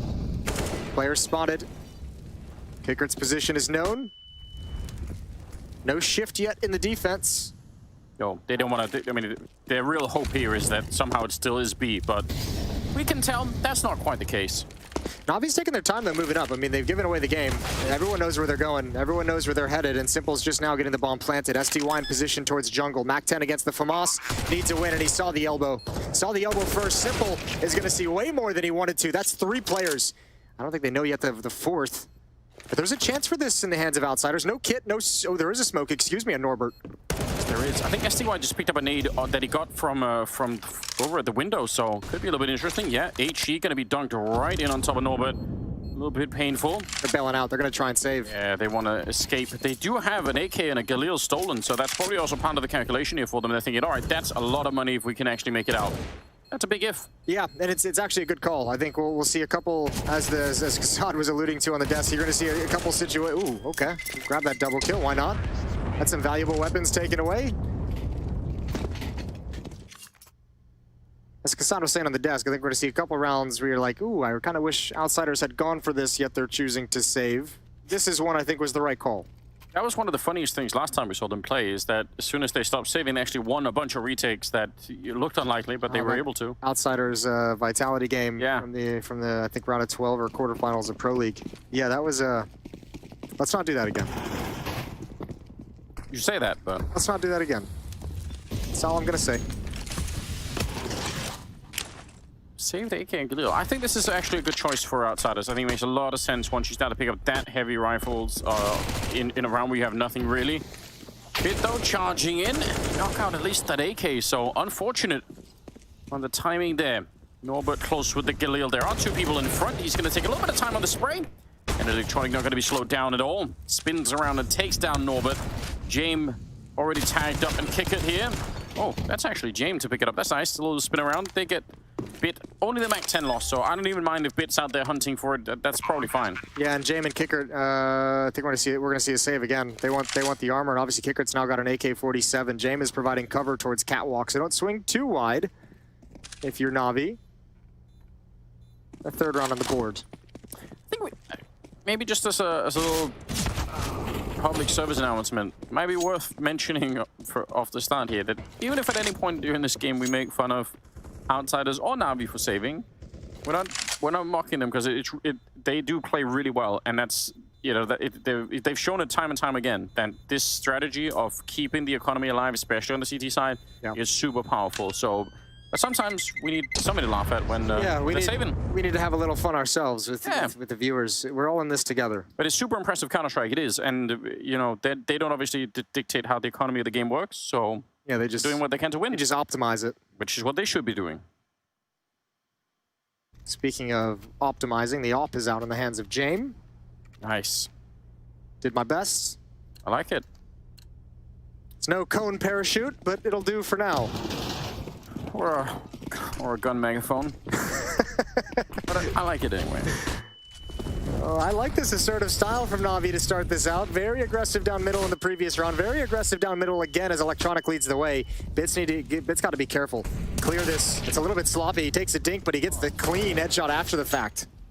Yeah. Run down. That's kind of hard to deal with. Once you lose control of this window, that's such a pivotal point in the map. Flit. He's going to be able to take down Bit. And it's a 4-on-4. Oh! Yeah, classic shot from Simple. And taking down Kickard now. 2 in the CT spawn. Flit and Jame. Jame up here with the AWP. He is, again, really quick. Do not underestimate him. Wow. Coming in. Huge save. What a double. Yeah, what a job from Catwalk. That's massive. Perfecto left in a 1v3. I don't know what he could possibly do here. Maybe the Molotov could have forced someone in and he could have taken that fight. It would have been a chance, but Flit's going to be able to close out the round. And Outsiders are on the board. 3-1. Yeah, what a great job stopping that plant. Navi had no safety to get that bomb down. Catwalk was a huge point of aggression, a huge point of danger. Good shot from Jame. That's not as simple as he slides in to go for the bomb plant. And from here, that kill's great onto SDY because Electronic can't react in time to reposition himself. Double kill. 3-1 scoreline. And we're going to take a little tech timeout. All right. Tech pause. Somebody figured out. Hopefully, admins are on it. Googling away what the problems are. I know what you're on to, all you people in IC support. Because you've been there yourself. Yeah. You just have to be able to know how to use Google really well. And I found out the same is true for the coders. Yes. I found that as well. Just have to search GitHub really a lot. Yeah, it's good to go. And I think they have like an entire unified front of it's not stealing code. You're just borrowing. You know, everyone stole code from someone. Yeah, it's stolen code all the way down. Good times. All right, look at him. They fixed it immediately. It does seem to be fixed, and we are going back live. 3-1. And already, Navi, that's curious, right? They win 3 in a row, they lose a single round, and boom, it's done. Didn't have any more money. Yeah, I mean, the Outsiders did a good job.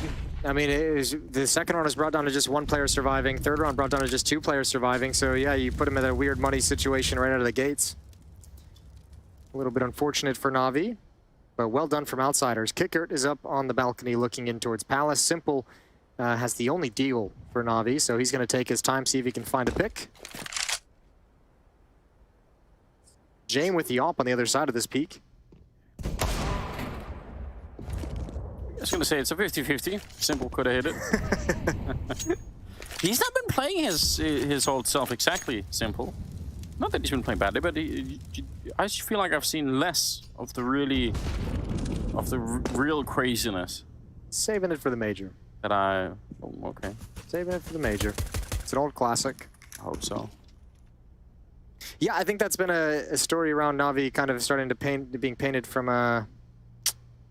Pro League, looking a little shaky from some of the blast groups as well coming out of the player break. I think everyone is a little bit surprised. Good news though, Anders. EG is qualified for the major. If you didn't check that out during the break. Well done. That's impressive. It's phenomenal. We love that. What a time for that squad to turn things around. What an enormous mess that was going on the EG side for a good long while. Yeah, it just took a little while, I think, for that plan to fully come into action. That's actually that's super cool. Liquid qualified for the major as well. I knew that was going to happen. Okay. I never doubt about that. Nice. 3-2. By the way, someone's going to be qualifying off the back of this game. In case you had any doubt about it, that is what we're playing for. NIP just did it, taking down Cloud9. So yeah, that was a cool third map, a very shocking vertigo, at least for me. I know you kind of you hopped on the NIP train at like I don't know, like 11 to 14 or something crazy, and it worked out for you. It's got to happen every once in a while. Yeah, every so often. But yeah, the fact that they could even bring the team sort of back online after that first half is kind of impressive for NIP. So yeah, well done. Not that much utility here on Navi. 2 smokes, flashbangs, 1 Molotov as well, trying to see if they can come up out of the underpass. They probably want to try and put some pressure on here and then eventually go for the B-bomb site. And they're doing good. That's a really important kill to make this plan work. Now, if they can also find that one on Fame, then the party really can begin. Okay, Norbert he's playing confident right now. He's playing with his balls. That's a very, very wide swing to just take and fight. And he had the double kill off Catwalk just a couple rounds back to secure the round for them there as well. So good performance from him in these past few rounds for Outsiders.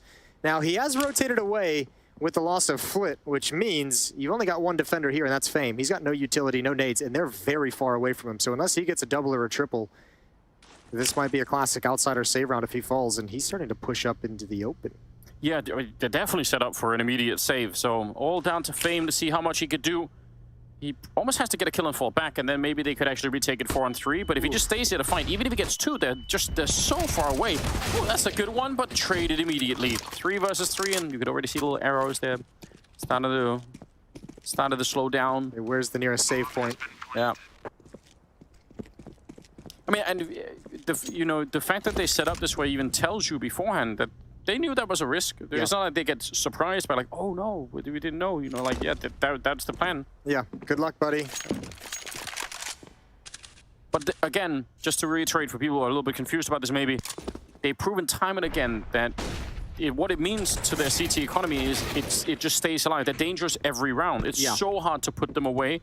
And that means, I mean, it's also just a grind.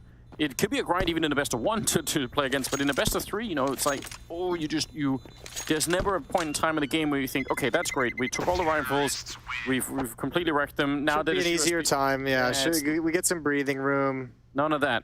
Everything is difficult. Yeah, it's very, very tough. Very difficult to deal with. I mean, even outside of just the saving aspect, their game style overall is just a little bit annoying to play against. Yeah, although I think, like they were saying, the closest you'll get to something like a domestic matchup in the CIS region, I think that could change things a lot in terms of how Navi approaches and Navi's sort of internal understanding of how some of these players play and how and their style. That could make it a little bit different. 4-2. Narrow lead for Navi, and Simple goes for the shot on the jumping player. That's Norbert who almost gets his head ripped off. A little bit of a battle in the underpass as utility stalls each other out, and Bit doesn't want to get aggressive. Guy in the Twitch chat saying 3 versus 3 save, question mark. Bless his heart. Yeah, you're buckle in, my friend. That could happen again. Let's see. James. I kind of like this. Forward with the AWP. Well, and also, it's nice they're being so aggressive because it actually gives them information on the map, right? There was some presence in middle. There was a bunch of utility spent. They kind of peak a little bit late. They say, oh, nobody's home. So what's up now? Rotations are shifting. Jame with the op over towards Market at the B bomb site. It's Flit and Kicker to defend initially. Only Bit in any position to do anything in middle. Trading smokes now. Down to about 45 seconds. We can tell eventually this will be pretty aggressive attack towards the A bomb. So I actually worry. Oh, Kicker, this is so scary walking out in the open like that. They think it's gonna be B. Yeah. And Or, no, they're thinking it's gonna be like middle lining up behind these smokes. They're like lining up for a crunch. 2 on catwalk, Flit and window, and Kicker at stairs. Oh, they're so wrong. They're so wrong. Unless Kicker does something spectacular, it's Norbert again from catwalk. They need to block off these choke points with utility. It's being spent right now, and Navi do not have control of the bomb site with only 16 seconds left on the clock. Yeah, really slowed down. Nice little flank coming in from Bit. That's going to preoccupy them just a bit. 10 seconds here. Anyone going to be firing through? They come off the bomb once again. Finally, they try to put it down. Simple's dropped, and they barely get the bomb plant, leaving Perfecto and Bit in a 2 versus 3. What could they do? Nice smoke out here. That's going to put some pressure on Bit. He's actually going up to the They're both in Palace. Oh, this is a miscue. This round's over. Yeah. Wow. There's no. I actually thought even they would might try to sort of play it as a mind game. I think Bit is saying, I want you to get aggressive and swing first, and potentially maybe you knock him off the bomb and then get killed, and then they're never going to expect me to follow up from Palace because Bit had shown himself in middle. I'll tell you what, though, there was an opportunity right here. Kickert has a chance to stop the bomb after this kill, but he's clearing to the right. He's clearing towards jungle. If he had just gotten that kill, the round would have been over right then and there. Outsiders win it at the end of the day, so, I mean, whatever. 4-3, yeah. They'll take it either way. And without the bomb plant, don't think Navi would have, or maybe they would have anyway, yeah. It would have been a sketchy vibe, sketchier than it is now. And I guess they did save some rifles, so yeah.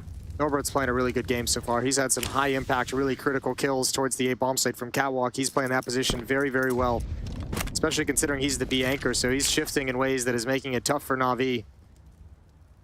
Yeah, what a luxury having your B anchor in general. Have a good game. That really does change how you can what you can do on the map. Flit finds the fight that he wanted against Electronic. Does only barely survive, but that's enough. I think normally that would be a trade kill. Bit would come up and clean that one out, but with the Molotov to split things, a little bit more difficult. Gonna use the edge of that smoke as cover as the window smoke clears. He's got one of his own that he can redeploy as he chooses. That's the only smoke remaining for Navi. Simple's lurking up in Palace, SDY, Bit, and Perfecto are all gonna join up in middle. And aggression on Catwalk. Bit's gonna have to deal with this. 35 seconds, and they just smoked off the Palace, so Simple. They're gonna have to come through. That's a huge opening. Oh my god, SDY spinning it around. I can't believe they got every single fight they wanted. That's so unlikely. I actually thought they were in a lot of trouble there, Navi, but yeah, they crack it all open. 4 different players and 4 different kills. It's a really good job from Bid, just saying, you know, I don't care that they've killed one player on Catwalk. I'm gonna check for the follow-up, an immediate headshot. SDY's helping him out towards the bomb site, and obviously the pounce from Simple and Palace just is the cherry on top of that Navi Sunday. Not bad. Jame in the kitchen.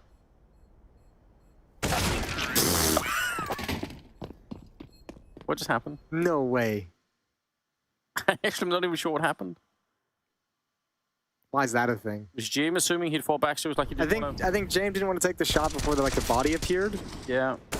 But like his brain, I think his brain disconnected.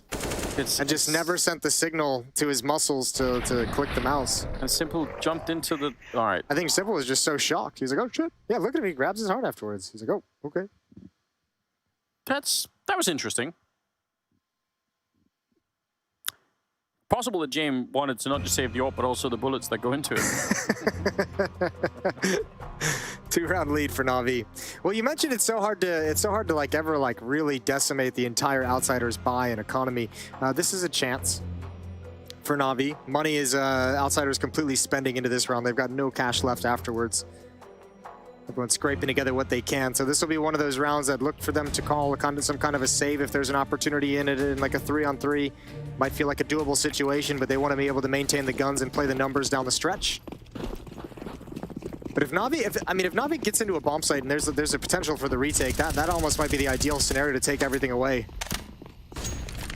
Yeah, if you're Navi, it actually is a bit of a dream scenario that the rounds are so close that they go for it. That outsiders really want to go for it, and then you still win it anyway.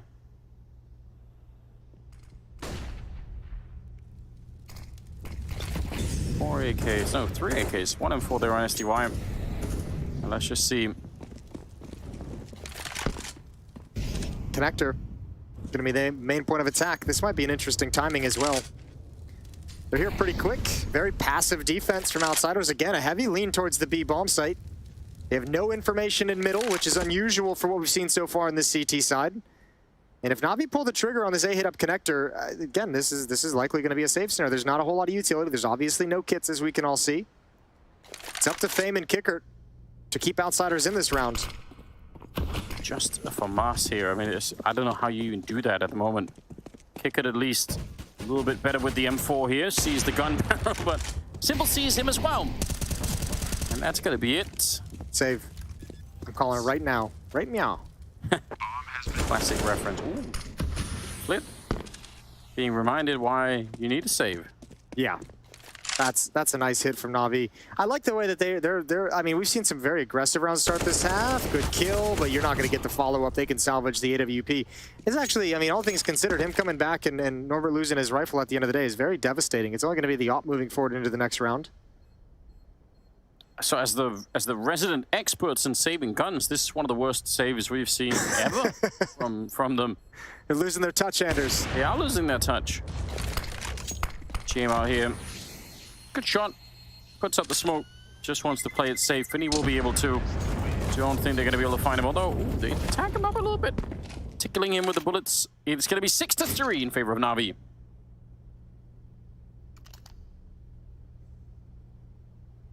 And that, yeah, that puts a real dent in the economy. Yeah, it sure does.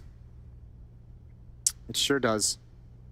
3-round lead, and we're going to get a timeout from Navi. Their second one that they're using going into round number 10. Kind of an interesting time to take a timeout, isn't it, if you're Navi? I've kind of liked this T side so far from Navi. Super aggressive to start with. We saw them getting down mid very quickly. We saw them looking for fights like at mid and catwalk around the ladder room area. And now you've kind of put them in a position that little connector pop at like just under the 1 minute mark, an odd timing for outsiders. They're finding ways to just kind of find the gap in the defense. And I guess on a certain extent with the amount of kind of the way that outsiders has leaned towards the B bomb site a few times, they're like, okay, well, if we just find this timing where you guys have 3 players there, like, we just get a round off of it. It's nice and easy. Yeah.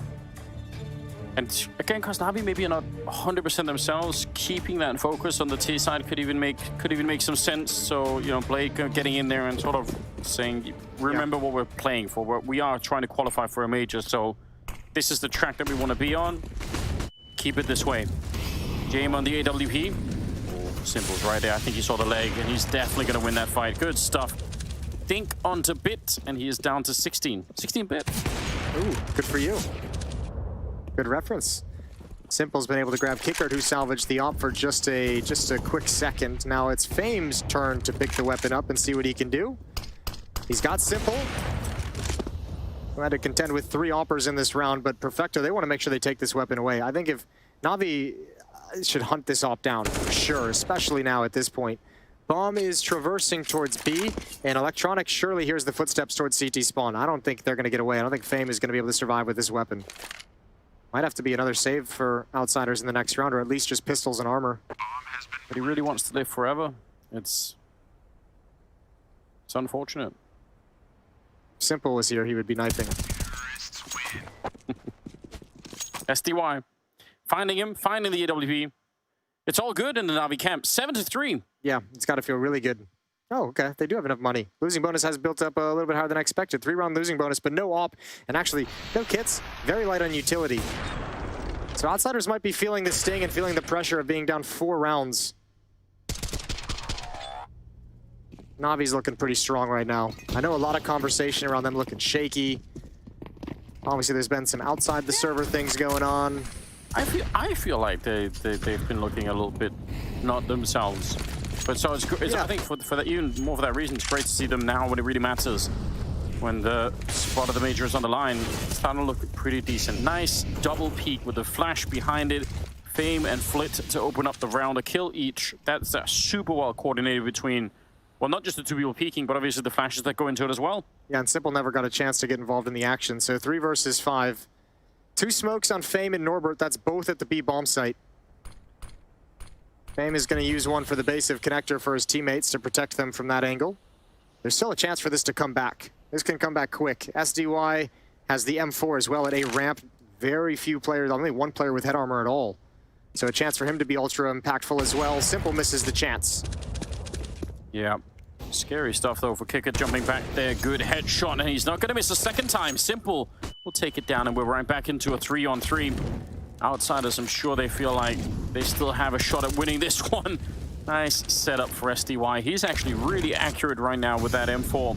Norbert and Fame left, 2 versus 3. The bomb is still not planted, but there's 35 seconds left. Fame trying to find the right timing, and he was actually a bit late to fire the gun there, SDY on the other side. I thought maybe he could have had it. Instead now, 2-on-2, and no bomb plant yet.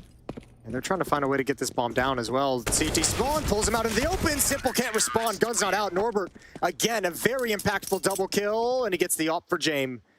What a turn of events. That seemed really scary. He swung really wide on that one. But well played. That's what they needed. 7-4. Yeah, this is so good.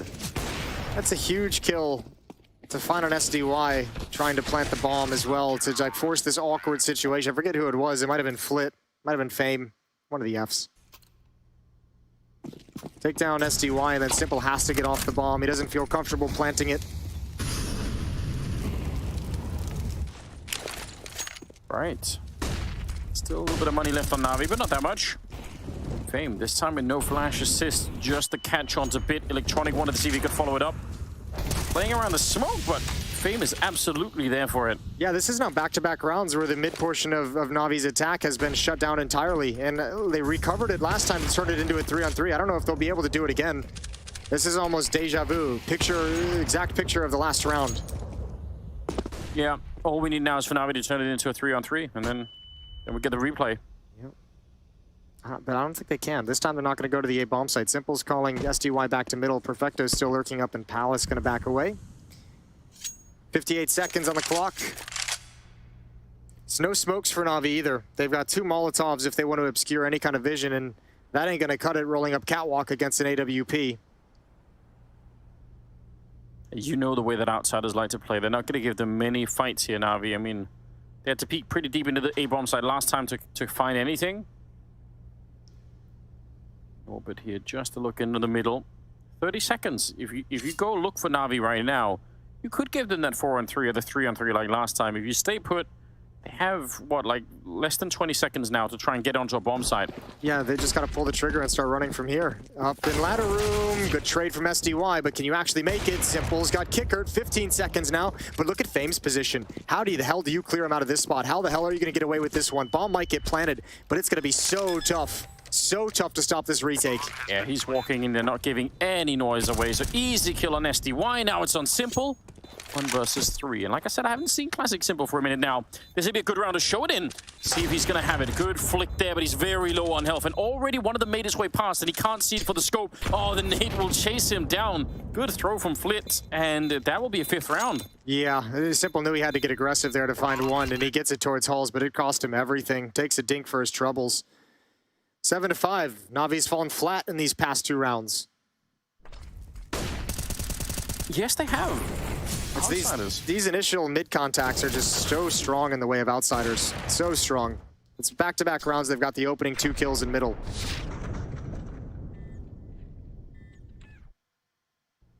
Almost a rocket jump with that nade. That would have been cool. I would have taken that.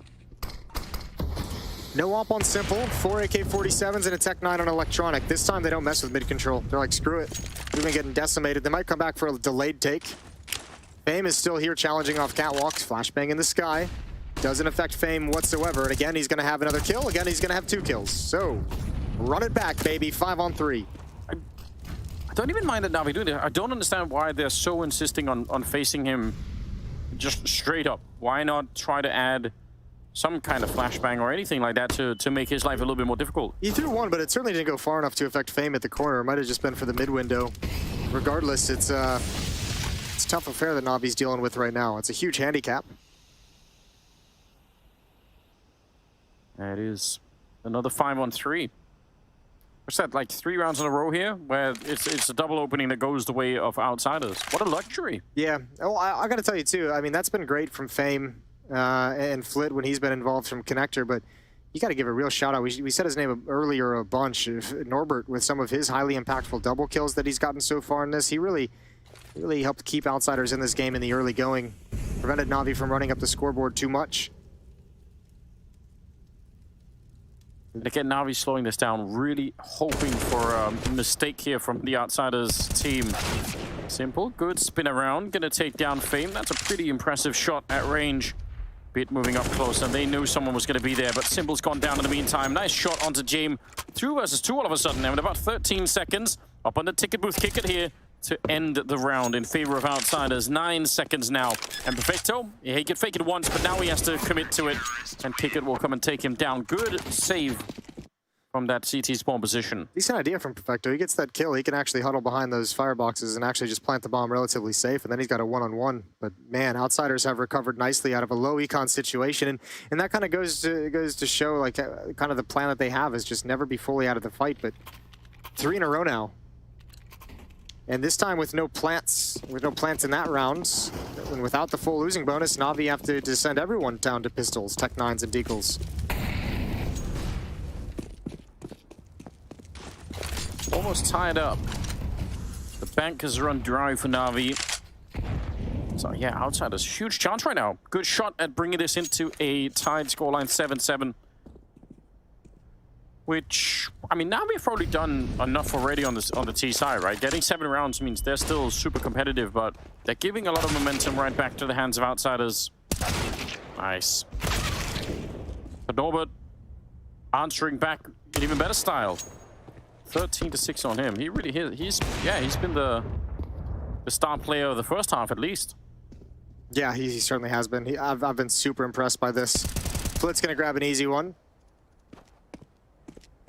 Electronic not able to handle business. That's all on Perfecto. So we're all tied up at 7. Final round of the first half is going to dictate who takes the lead moving forward into the halftime break. I think the cool thing about this too is, like, I've mentioned a couple of times, like how aggressive and how like much faster pace Navi was playing. It's actually cool to see at least in this recent salvo of rounds, the 3 rounds that Outsiders won heading into this Deagle round. They really tempered Navi. They really shut it down. They really kind of said, look, we can handle this. You know, if you're going to keep running this tactic, we're more than happy if you guys want to run this one. We're on top of it. We know what's going on. We're going to shut you down and force you to adapt. And Navi haven't really had any success in doing that. Although, to be fair, it looks like they haven't really tried to adapt all that much. They're still going aggressively in middle. Yeah, that mid-aggression, I mean, initially it was dealt with by Outsiders by some good flashes for retakes. They went and fine, but then eventually Fame just said, you know what, who needs it? I'm just going to win the battle straight up if they come. They've tried it a couple of times, and every time he shut it down. Smoke up to prevent Jame from taking the shot. Counter Molotov coming out. Fame a little bit further back this time, but let's see what he can do. If he comes back for it, yeah, once again, he's at least looking. Does he realize? Something tells him, yep, straight headshot to bring down Electronic. Between him and Norbert over on this side, they've locked it down. Yeah, I'm actually kind of surprised we're seeing Navi continue to kind of go for this mid control. I think Electronic has been shut down a number of times. Yeah, bring Daddy in. That's how you do it. Back into a 4-on-4. So they're not at all out of the woods yet. Perfecto tries to take a couple of shots through. SDY on the other side. That smoke, though, making it hard to find Kicker here. But he will anyway. Good little lurk through. Jame up on the ticket booth. He's going to drop one. And Flit, that's the bomb on the ground. That's a disaster. 50 seconds. Simple getting the kill on Jame. And it's back into a 2-on-2. But the bomb is still in the middle, though. Simple, he goes straight for it. Has to be real careful. In about 5 seconds, Norbert could be walking up on top of him. Yeah, but Norbert's been a stud in this game. Oh, this is the perfect play. Yeah, Simples doesn't even know he's dead yet. Oh, he didn't peek him. That's crazy. Perfecto got the bomb, but there it is. There's Norbert, and now Simple knows where they both are. He knows one beneath, And he knows one's going to be coming ladder room. Easy shot on that one, but only 19 seconds. So again, he has to be pretty speedy to pick this one up. Bomb is still on those stairs. 13 seconds now. He's going to pick it up, starts to back on out of there, waiting, hoping to bait Flit. He'd love for him to peek so you just get the shot with the AK instead. Gotta hurry. 5 seconds. He's just around the corner and goes straight for it. Oh, that is so close, but he does get the bomb plant. And now he's got Flit out in the open and he can't win the fight. Double kill for Flit to save it, and an 8-7 scoreline at the end for Outsiders. Give all credit in the world to the Outsiders mid defense. Flit stepped up. Norbert was a king of the early game, but Flit in the second half of the first half was an absolute monster, shutting down any mid presence Navi had. We're off to a break. Outsiders have a 1-round lead.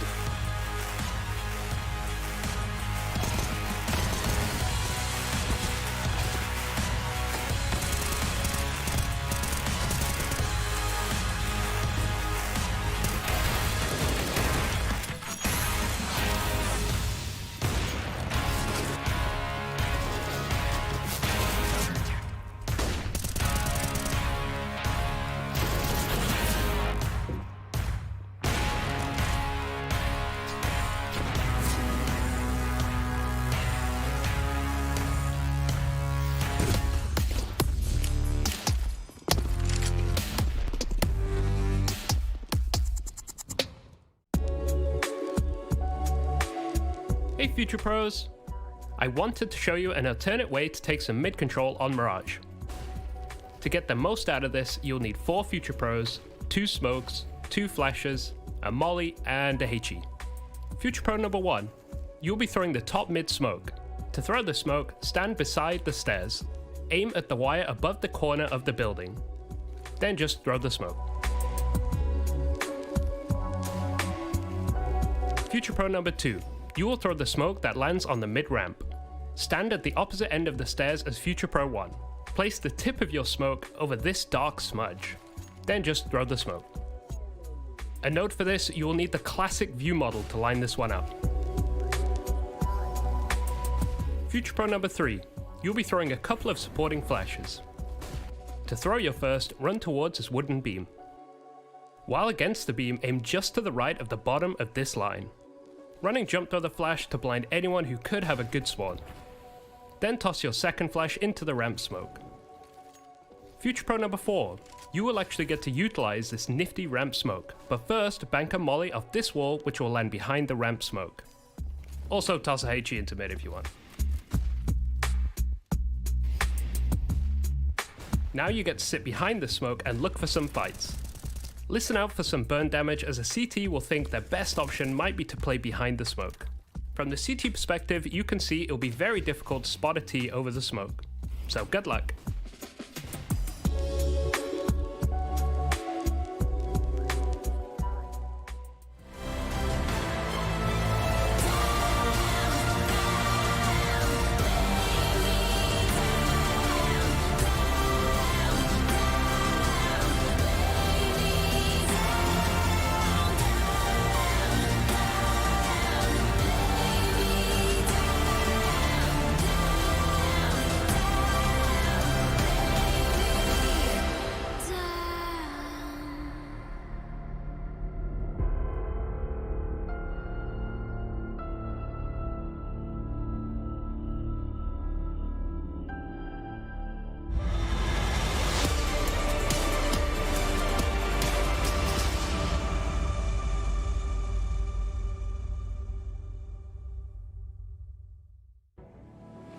Here we go, we're back.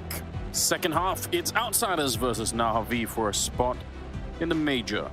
Still the opening map, still the first map here on Mirage, but they cut the first half right down the middle. 8 for Outsiders, 7 for Navi. Yeah, I mean, anyone can still win this. It's completely open. Yeah, it is. It's wide open entirely. Let's see if Navi can kind of bounce back. That was a 5-round win streak for Outsiders to close out the first half. Lockdown defense, but now we got to see their offense go to work. And Simple knows what's coming. Said in the pregame interview, they're going to play slow. They're going to chill. This is going to be a long game. So hold on to your butts. Yeah, that's what we all expect. Seen from them a couple of times that they do have the ability to sort of change that at certain times if they feel like it's becoming a little bit too predictable. Yeah.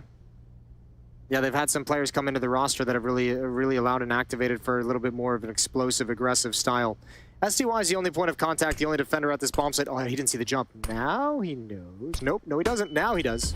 Yeah, but a little bit late, so could be a really quick bomb plant coming out here from the T side. That'd be interesting. No one's able to shut it down. They're trying to put some shots through, but there's absolutely nothing to stop it. One flashbang on Bit, so he's going to have to come through the murder hole, you imagine, to activate Electronic and Perfecto around the corner. Yeah, that's exactly what he's doing. A couple of people there to spot it out. Bit still waiting for it.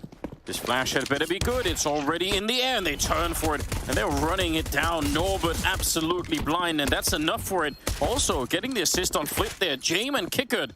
And that bomb, there is a kid actually on Bit, so they're going to go for it right now. They have time, plenty of time. Flawless round coming out here from Navi. Yo, give a high five to Electronic after this round, because that guy's a beast. He just jiggle peeking, looking for a fight before the flashbang was even thrown. He wanted to get a kill, he wanted to get attention, so the guy playing anti-flash would look at him, and he gets it right there. Yeah. And then you can see Norbert turns, and he's like, okay, my turn to fight, and then completely blinded. Same with Flit. Absolutely beautiful. The flashbang is set up well, but it's Electronic that allows it to be effective. That's actually just really well played, yeah. Because if they just throw the flash without anyone peeking, then maybe they get the first kill, but then there is always that chance that Nova will turn around and start firing with the gun, and it's a little bit different. So that's about as good as you can get. 3 HEs, all of them down the middle, but didn't hit anyone. I like the idea anyway. I think grenade stacks need to happen more often. Just for the lulz. Just for the lulz. We're tied up, 8-8, and you have to expect that Navi are going to be picking up this round.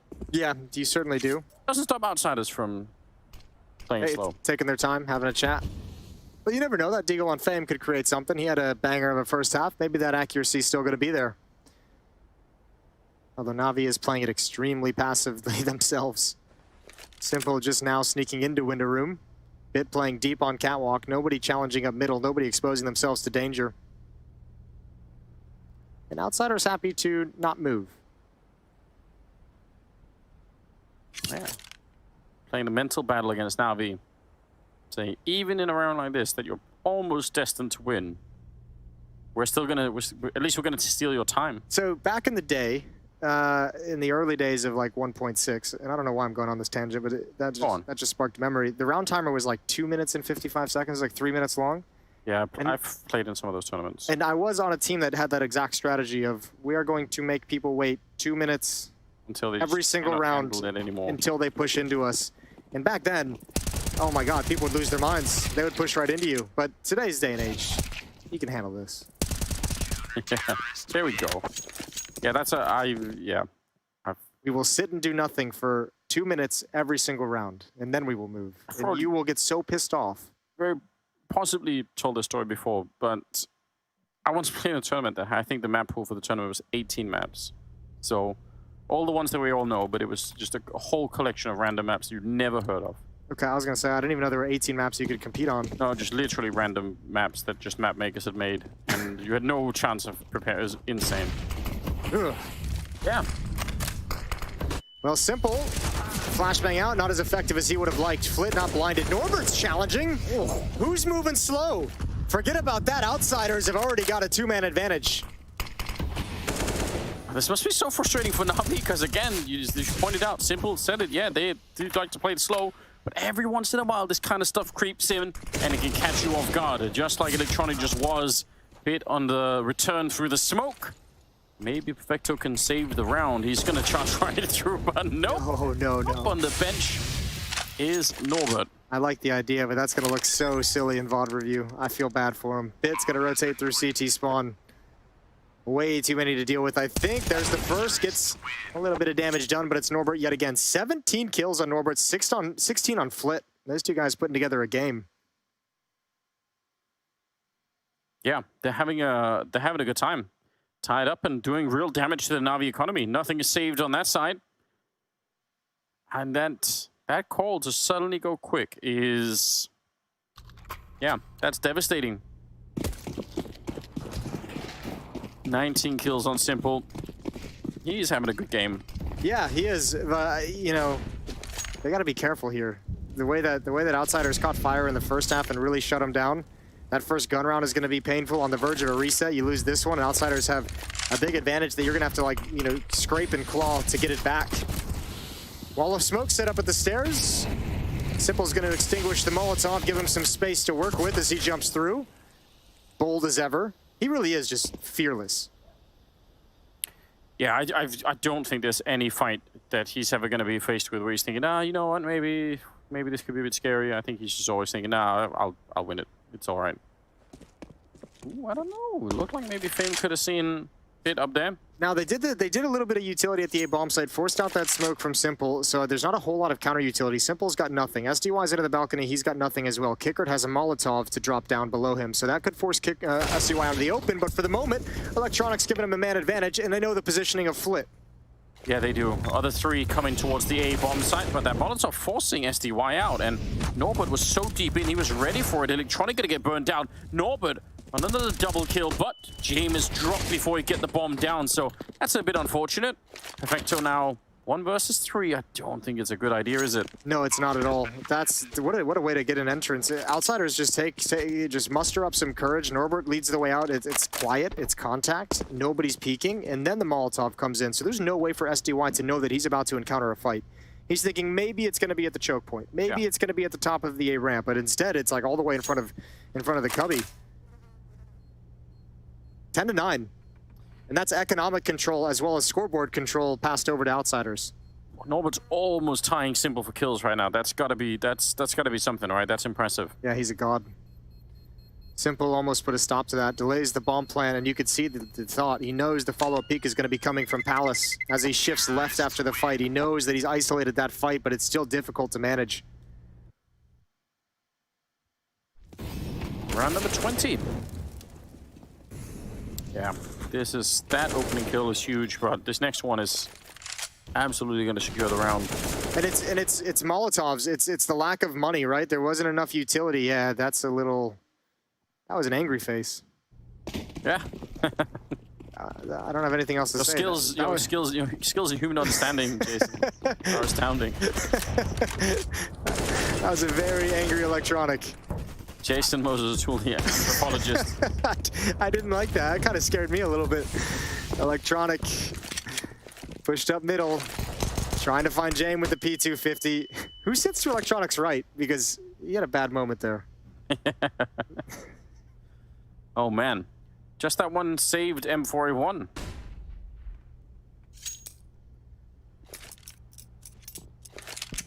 That's about what they have. Outside is still very careful. They can guess, I think, a lot of the economy that's on the Navi side, but yeah, they're not leaving anything to chance, which, again, very much what we expect. That's awkward. That's their own Molotov that landed there for no reason. Surely. Let's do it, baby. Just a funny moment. Surely it's not gonna... Electronics, Perfecto can cover Electronic from behind. No, he can't. Take it back. It's a nice attempt. Norbert, 21 kills now. Every time there seems to be an opportunity for Navi. Every time they seem to have, even in the first half when they had some steps forward towards the A bomb site, Norbert just popped out of nowhere on catwalk to get a double kill, and he's continuing here on the T side. His impact is absolutely massive, it feels like, for Outsiders. Yeah. Having himself one of those games. I think even in the sequence we saw the last round, he got the double kill, then he threw the flash, which was ultimately what got simple kills. Even in everything, you just do everywhere. It's good. That's what they need. If they want to bring down Navi here, which I think definitely qualifies an upset if that happens. Yeah, they need people like Norbert to step it up. And probably more than that. Remember, it is a best of 3. Best of 3, and this is Navi's map pick. They're playing very well on it. In a pretty darn good position, all things considered. Oh, no doubt. 2-round lead. They got money in the bank. They've got the Navi money's in a really awkward spot. They're starting to buy up right now. We're going to get a timeout late into freeze time, a third one used by Navi. They want to talk things over. And this could even be sort of a little bit of study. I mean, I think the second half an hour is actually backing up Outsiders' approach to the game, because Navi are having to sort of rebuy a lot, right? They're not going on the same saves, so they have one rifle, maybe every once in a while they gets carried over, and that's about it. So they're not able to go for those saves because they're way. Like, remember, like part of the reason that Outsiders is able to enable those saves, as we saw a number of times, is they kind of take like almost like a blind gamble from time to time and shift that. They remember that there was like a 4-on-4, and they shifted a third player over to A. And left one player alone at B, and we're just like, good luck. You know, we'll save if you don't win this. Navi's actually trying to still defend at the point of contact. You know who first, like many years ago, told me about the idea of a blind gamble like that, and I thought I've never really heard about this, was actually MSL on North. Okay. Take a break for people to laugh at North in the chat. But lulls out for North. Yeah. But MSL, I think it's the first time I heard of that concept. Ahead of his time. Yeah, I guess. I mean, unless or I'm way behind. It could be. But either way, that's a long time ago that he sort of said, you know, sometimes that's what they like to call. And if you're willing to save behind making, if you miss the call, then yeah, if you're willing to eat that lost round. Yeah, it's like best case scenario, the call is good. I feel like that'd be a really difficult philosophy to get the players to buy into back in those days. Oh yeah, that would not be a fun battle to take. 100%. I can't remember who was on North with them. Yeah, definitely not easy. Was that there in the config era? Because I can't imagine config buying into that concept. Config standstill. Yeah, probably not a... Yeah, didn't work out. But I still think it's fun to think about. 50 seconds on the clock. Outsider still maneuvering around. Shuffling grenades, deciding who's going to throw the smoke. It's going to be the AWPer.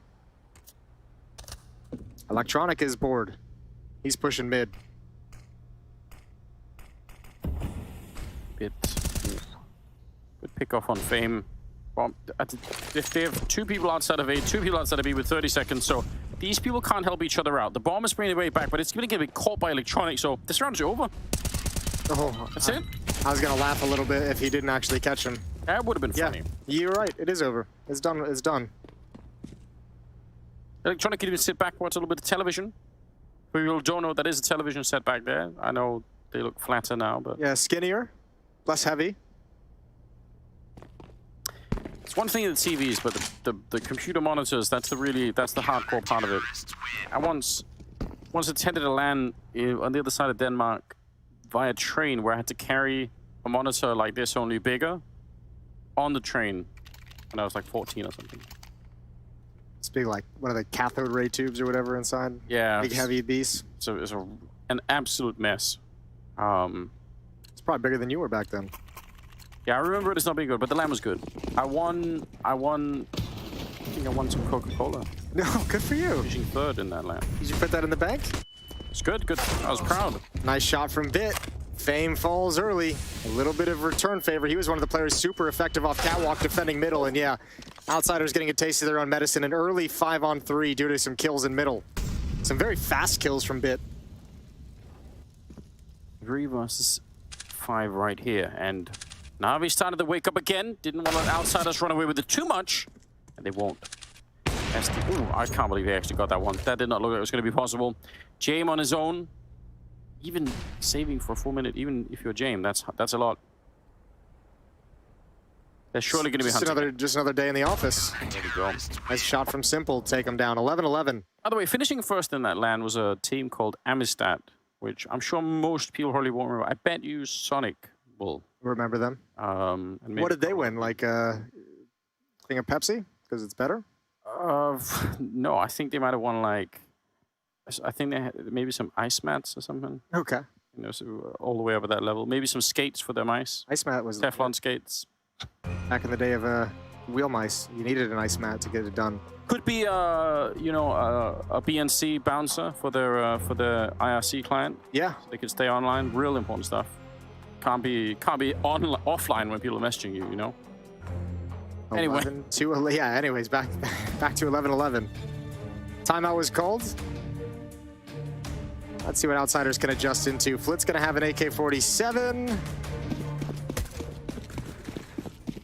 Plenty of upgraded pistols. 23 and 10 on Norbert. He's still ahead of Simple, but this little boost up could change it. Look at how fast he is. I don't think they heard any running or anything. They could be walking right into this Scary stuff as they're setting up on the other side. Gonna be a quick round, this one, though. They're running for it. Flit goes down. Simple, almost hunted, and finally, they'll trade him. So 2 for 1, but also it slows down the attack. That's another attempt here for Outsiders to try and, again, play outside of what their normal DNA is in the team. And it kind of could have worked, but they saw it coming, Navi. There's an op, though. This can get dangerous. This can get a little bit dicey, especially now the kicker does that. Good trade. Important trade from Perfecto. They need to flush this op out of the van. James is going to get aggressive towards market window. He's got another into a 2-on-2. And there's still a P250 in play, and it's a disaster. An absolute calamity. A 3 versus 5, 1 for Outsiders. I don't think that was supposed to happen at all. This look. His soul is escaping. I'll say one thing about this. I was surprised in this round. Who is the second player that beat us? Was that Perfecto with the SMG? I think so. I was really surprised that he backed off and went passive instead of getting aggressive to protect the op. Yeah. In a round where pistols have probably already been called, I'm surprised that wasn't way more aggressive to deny that space. And I think, obviously as it played out, you know, but too much room is given over to Outsiders and too much room given over to James. If you're getting aggressive as Perfecto, the next person rotating out of market can get aggressive with you when he arrives. I think they just got bottlenecked behind that defensive smoke. Also, you have to say, to have a switch up in the positioning of Simple with the AWP that round into that position is probably the worst position for it. But he still delivered you 2 kills. He still got 2 kills, you're right. That it's rough getting rushed down like that, but I'm so shocked. This map is picked by Navi. If they end up losing their own map pick, that round is going to be one of the ones we're really going to be going over and talking about. Yeah, that's especially at this stage of the game. That was critical. That was huge. Simple's going to get away inside the smoke. Round 24. A single round separates the 2 teams on map 1. And they're back to that slow style. It happens every once in a while. You've got to keep your eyes and ears open to see if Outsiders are going to be playing fast. But this time, a little bit slower once again. Although by their standards, the fact that they're almost up the A ramp is pretty quick. They might actually, they're going to go for it here again. Look at this. At 1 minute and 15 seconds, that's impressive. A whole different Outsiders. Yeah. All they've grown. If they win this round, now we don't have any more money. They're almost going to be able to walk away with the map here. Flit in the middle, though, going to be found by Simple. And they give up the A bomb side and the bomb plant, sure. But 4 on 5, and we know you can retake this A side. Yeah, but we remember Norbert. He always steps up when they've needed him so far. Another chance here, but Electronics got him from behind. He was starting to make his move, but he didn't have the timing on the smoke. 5 on 3, so James steps up to be aggressive. Yeah, that's a bit rough, isn't it? James going to be flashed as well. It's looking really bad here. Kick it all on his own. He, I think, maybe wanted to rotate back through the middle, but now that's not even going to be close to possible. So, Navi, they'll weather the storm here. 12 to 12, and it's tied up. Really well done. Really nice retake. Yeah, important there. I mean, good as well. You found the lurker in middle as well before you had to retake. You were able to eliminate Norbert, as the smoke faded before he made his play, because you could see him zoning in on the position of that one Navi defender in jungle. And James even gets blinded, I think, by the last flashbang Navi had. So a lot of things went right for Navi in that round. 12-12, up in the hands of James. 3 AK-47s, and Fame is going to be on a Glock. Nope, he picked up an AK. It's Norbert who has a Tech 9. Simple trying to make that same run, but every time the grenades, just make it not possible for him to stick around, so... He's looking for it, though. He wants it, if they give him the opportunity. SDY. Playing over by Shadow, or maybe up on the balcony. Yeah, a little bit of both. And Simple's back, looking for the A ramp. So they're going to be grouping up. In case there's some aggression. Slow attempt at some mid-control here from the T side.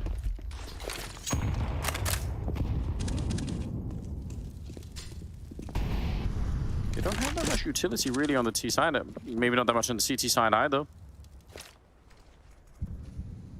Something else obviously that's very frustrating. We talked about it last time, I think too. You're playing against a slow team like this. If you save the grenades, that's great for the last 10 seconds or 15 seconds of the round. But also, if you don't use them early, then some of those rushes are deadly. Yeah. You don't have the preemptive Molotovs down that you would have against another team. Well, another dangerous situation for the AWP of Simple. Yeah. 3 players coming out of Palace. Oh man, there's the first kill. They might pop. Good response from SDY. Simple can't get it done. SDY can't get it done. And Electronic is having a tough time for Mo so far away. Thank God Bit's here. He's handled Kickard, and there's the double. A little bit of team kill action just for fun. And it's all on Jame. Boom. He is knocked out before he even gets to pull the trigger. Double kill on Bit. Yeah, good recovery, because when they were that far forward, I mean, the fact that they got the first kill is even super important, but they got ran down afterwards, that STY and Simple combination.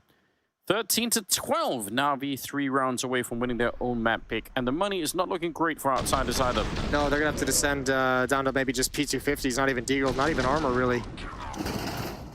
Clearly have not been saving enough. And this is a good chance for Navi to build up a little bit of a bank, because you can see Simple's rough, SDY is rough. It'd be great to get those guys up. Make sure you have a fully fleshed out, you know, buy round behind any kind of loss that you might take. Especially at this stage of the game, 13-12. We're coming down to it. The pointy end of the stick, as OJ Board would say. Yeah, shout out. Shout out to Juice. All right, it's all good. Grenade did not chase them back down. But the pressure is on. The bomb is dropped far back. So I'm assuming they're just hoping for some crazy opening that they could build something behind, and then maybe they'll figure it out afterwards. Pushed into the window maybe, but Bit is alert, and he'll take down Flit in the middle. I think Bit was a little quiet on the T side, but this CT side, he's had some really critical moments. He's had some huge kills. This wasn't anything crazy, obviously, against unarmored pistols, but he's had a few moments here that have kind of made you get you impressed. Simple with 26 kills, leading the server, almost challenged, as you mentioned earlier, by Norbert, who's at 24. Will remain at 24. I honestly think in terms of Bit's performance, you know, even if he's not going to be the main sort of driver of any of these maps here, I want him to get back to that level, because for me, that's what made Navi such a scary team for anyone in the world, is that electronic Bit and Simple combination. When they're all having a lot of confidence and are playing well, I still don't think there's a team in the world that can stop them. Yeah, it's a really powerful trio. His output in his rookie year was unbelievable. I think it was the only player that I can think of that really challenged the rookie year of someone like Coldzera. Oh, good lord. Simple tried to save that so they could kill him after the time, and SCBY has been watching it the whole way. It's like, lol. Well, you get what you wanted, I guess. 14-12, 27th round. And again, no bomb plant for Outsiders. They're pouring all their money into this one, but things are starting to look pretty tough. Especially now that one player has to descend to a Tech 9 because they died after the round time. A little bit brutal. 2-round lead. 2 rounds away, Navi, from just skating by on Mirage. Nothing dominant. Let's see, Electronic. Simple tried this play earlier, got destroyed. This time Electronic is not going to go down to anything, but SDY will. Norbert's around the corner. Simple's going to try and slowly back away. Looking for the fight, and he's got it. Now jumping up, Kickert's ready, but Simple's a little bit quicker. Exchanging dinks, and Kickert finds it. Yeah, he kept shooting through. If he hadn't, probably Simple would have got the USP out and just finished him off. 4 versus 3. Interesting fights happening. Electronic, that's unfortunate. He had the right idea and probably had the little bit of a better vision of Flit at the start. He's still going to be going down eventually. Bit very low on health and backing right into Kickert. So it's Perfecto far away with the M4 and going to be saving it. Yeah, he has to. There's not a whole lot of money on the Navi side. They're only going to get 1,400 bucks. That's going to put Bit at 9,000. Thankfully, that bank is quite massive because they're going to have to drop a couple of guns over. It's not going to be pretty, but I imagine you drop an AWP over to Simple. Yeah, the way that he's been playing, he feels like that's the right thing to do. 29 kills on Simple, so still here. That little aggressive towards ramp has been a little bit dicey a couple times. The Palace players from Outsiders are handling it very well. They're really good protocols, really good responses when they notice that there's aggression towards the top of ramp. 14-13. I mean, we just saw NIP come back from a fairly huge deficit, so... Yeah, we did. The difference here is, obviously, Outsiders' economy is super wacky, but then again, Navi's is as well at this point in time. So it's kind of hard to say who's going to be coming out ahead, but the focus needs to remain high. If you are just joining and you don't know what you're watching, one of these two teams tonight, is going to be qualifying for the major, so the pressure is absolutely crazy.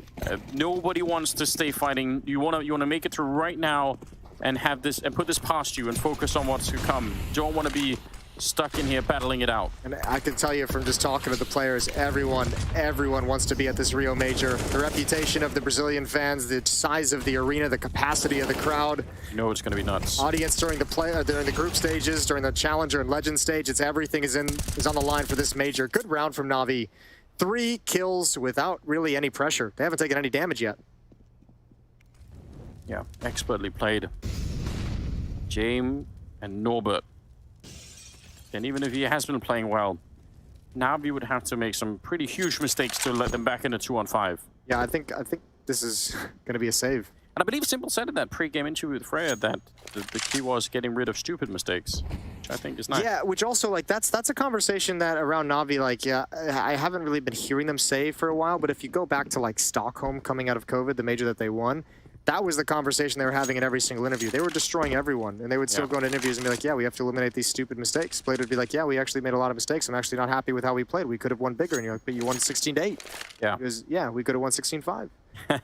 So I think it's good. I think it's good hearing that conversation because I said this on a podcast recently. I think part of the thing is, like, for me with Navi, I feel like they're just a little distracted and just, like, not fully focused, like, between... Yeah. You know, it hasn't felt like they've been quite as switched on as you get the vibe when they went into that Stockholm major. So if that's kind of the mindset that they're coming into this with, is fixing stupid mistakes and being razor focused on the game of Counter-Strike itself. Something has been lacking. Yeah.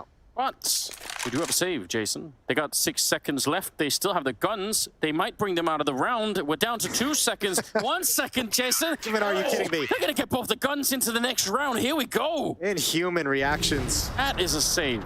That is a wonderful save. Nicely done. Yeah, you built that up quite nice.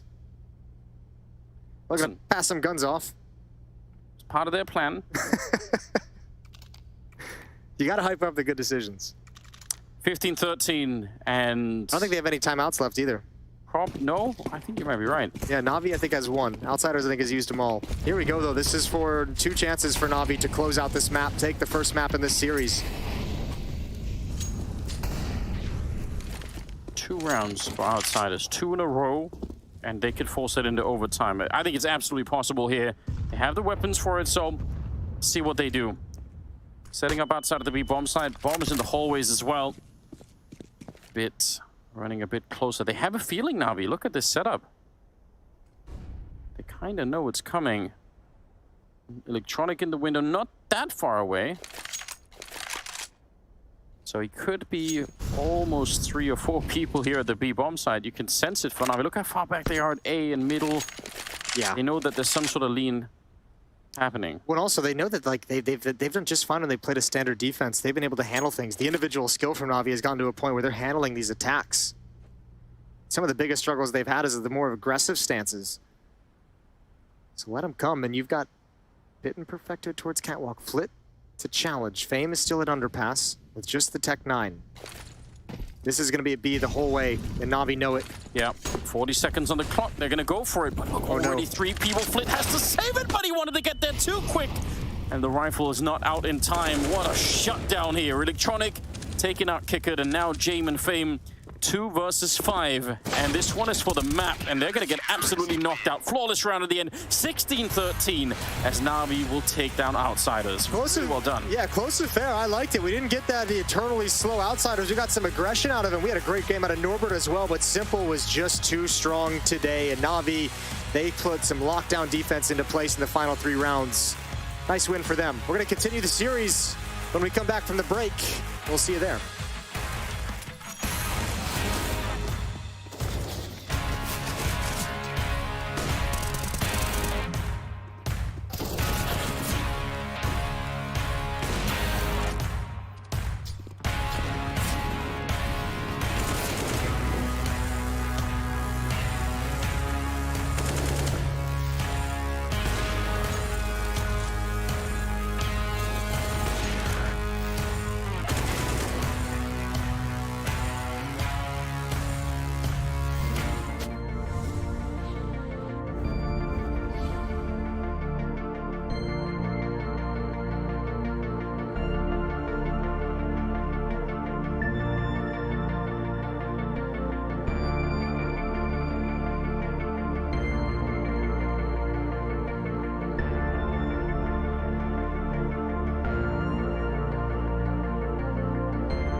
We warned you guys.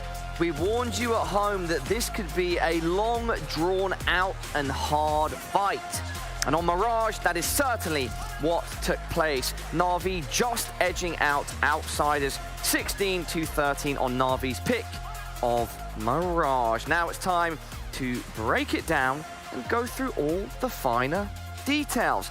Blair and Cassard, did that first map live up to our expectations as I implied? Kinda did. We almost saw all the rounds. We saw some very long rounds in itself, but in the end, Navi able to close it out. And it also needed simple dropping 30 kills. The only reason why I can, in my mind, tolerate this Counter-Strike is simply because it's the stakes are too high right now. It's major, it's Rio, it's everything the players have been waiting for. So I can tolerate it simply on that fact. But this game was, I felt like I was in some sort of a curse when you were in school on some geometry class that never ends. And you just... I liked math, dude. Yeah, I mean, well, okay. Then biology, then. Stats. I hated stats, though. But yeah, I agree. I feel like Outsiders, they played their usual style of Counter-Strike, a little slow. I think the first half was a little bit more interesting. We saw more fights. Navi was on T-side. Navi was T-side. They were taking the fights to them and Outsiders. They slowed things down. But yeah, rock solid defense at the very end there from Navi, winning 5 out of the final 6 to close it out. Yeah, let's go back to the start of the match, round number 8. Navi opening B, short, and A. We said that the T side for Navi was more interesting. Why was that? Yeah, well, basically Navi just taking these fights at mid, basically deathmatching. Watch this, right? It's a 4-player kind of whole crossfire setup happening here, and they get 4 kills in 4 seconds, just cracking open the defense. Now, one thing that Navi did well in this D side is those A splits. Yes, they were deathmatching on middle, like you pointed out in the green room, talking about them playing the same way. That was a little bit odd, as a sort of a game plan. But when it came to the protocols and taking connector, taking ladder, window, ramp, palace, and splitting at the same time, they were doing it correctly, right? Yeah, and that's what got them, the so many rounds at the beginning. And you can see the round that we just saw. It's just 4 players getting 4 kills in 4 seconds. And we can even see the next round as well. Headshots, well, they missed 1 headshot, but we can take the next round as well, right, Paula? That. Yeah, we can get right into round number 9. Another this is literally the next round. By Navi. This is literally the next round. I like how they scale their way in, right? They know. Look at the defense. There are 2 players there. There's going to be Fame who's going to be pushing towards Ram. Kicker's all the way towards Ticket. They smoke it off. Simple holds the angle on Kicker, right? Kicker's going to be. He hears the sound. He gets on top of Ticket. Molotov as well to take down Fame. Just well played out. It's simple Counter-Strike, but it's well done. This looks nice and fluent and everything is fine, but this is when teams are playing defensive against you. This obviously would look totally different if you play against team like FaZe, like G2 that are fighting around connector, Cat, and Window. So it wouldn't be this clean, but the team that's playing defensive as Outsiders, this is a valid game plan. You're going to play defense. We're going to take connector, we're going to take ladder, we're going to take window, ramp and palace, and we're going to split. So it worked perfectly for Navi, and I'm really liking that part of the map. But the other part, when they ran out middle every single round, I'm not a big fan of that one.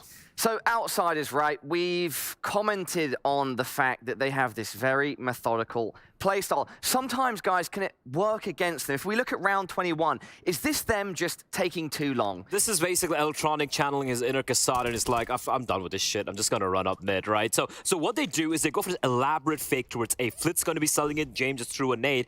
Problem is, Electronic's all the way top mid, because, guys, there's nothing happening. They get the B bomb side, but James crossing with the bomb. Free kill for Electronic, 25 seconds on the clock. Doesn't matter if you have the bomb side. Round's done. Yeah, that's just one of the prices that you have, what you have to pay when you play the style that Outsiders are playing for the past forever. In that curse that I'm living in. Outsiders have taken the loss here on Navi's pick of Mirage. Nonetheless, close scoreline, 16-13. What are the positives we can take away for Outsiders? Well, I mean, I like the reaction they had in the first half, at least, Cassad, you were pointing out how they were Navi just fighting mid and Outsiders to switch it up. They're like, cool, you want to fight mid? Let's fight mid. And Flit was really popping off. They had a good game plan there. One thing that kind of stood in my mind was Norbert, right? The guy we talked about, they need more players to actually, step up, and it was Norbert was the only one. The Fleet wasn't really there. James was here and there, and then nobody else. So it was Norbert who were delivering multiple kills in multiple rounds, high impact kills. It's not just the exit frags. So he delivered something that they needed, but he was all alone at that regard. So that's something they need to do more. when it comes to the second map, which and is their I pick. kind of wish that Flit as well, in the first few rounds of the CT side, he was a little bit more proactive towards connector. He's usually pretty good there. He woke up a little too late, unfortunately, and then of course on the left-hand side, simple, just casual 30 kills another day in the office for him. Look at this, like 64% headshot, you know, headshot percent, sorry, and looks like he was aiming pretty high there. Yeah, up on screen now we have our Air Good Force job, Game Kassad. Good job. That was nice. Head Kassad coming in with the pun. Simple on the left, 30-19. Norbert, the standout for Outsiders on the right, 25-15. Guys, what is up next? Map number 2, I'd love to get your thoughts on Inferno. Can Outsiders make this 1-1, or do you see Navi running away with it? This was a risky ploy from Outsiders from the get-go. They're obviously trying to look for the punish here on the Navi, because Navi, last 3 games, I'm taking a look here, they lost to Nip, they lost to G2 convincingly, had a close loss to Heroic as well. But the problem is for Outsiders, it's a very up and down map. On one day they beat Furia, right before that they got 16-2'd by G2. So I'm expecting kind of, they're trying to anti-threat Navi probably here and trying to punish them. At the same time, I'm not fully convinced. Banana for Navi is a problem for me as the CT side. Not a problem, but something that I want to look at. Because when they had Boomich, it was all aggression, it was like up in their face, like getting the pace and just dictating actually the pace the whole on the Banana side. So now they don't have Boomich anymore. So it's a little bit different because the confidence is not there, the aggression is not there, the instincts are different there. So it might be a little bit of an opening there for Outsiders. And let's see if they can, but they're playing so defensive. I can't really justify that. That's the real. But I feel like on the T side, that's something they can do, because the last time Navi, the past 3 games they've lost, they usually lost it on the B bomb side. They were struggling for banana control, as you pointed out, and that is, I agree. I think that's where Outsiders going to... That's the only opening they have. If they go to simple and electronic... They might take a minute and 20 seconds to hit the site, but eventually they're going to be going... So you want to say, like, see you next at around midnight? Well, what time is it right now? It's like... Well, close to 9. Guys, that is what we are about to find out. Blair and Kassad. Map 2 coming up next, everybody. It's Inferno, Outsiders pick in their battle against Navi. Everybody, this is the IEM Road to Rio. This is the qualifier for the major. And as you can see on screen, it just passed 2-0 in the Swiss record for both of these teams. That means whoever wins this guarantees their place at Rio. A lot more action to come, so do not go anywhere. Time for a short break.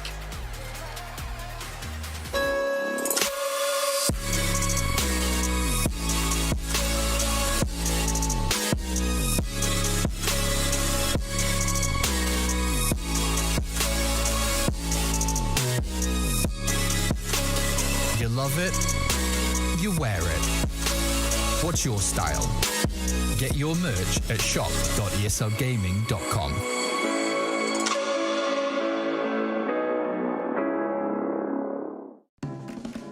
General theme of Counter-Strike. And you can draw whatever you like in 1.5 minutes. Okay, I'll just try to draw dust too.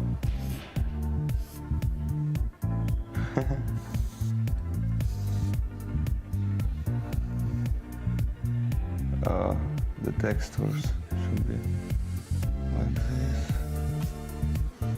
There's pro.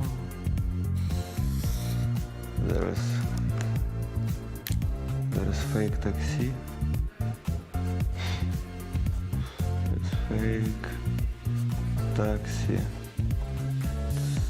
Sounds like this, I know. No, I mean, doesn't matter. So this is lower. So you go like this. But this all should be done like this.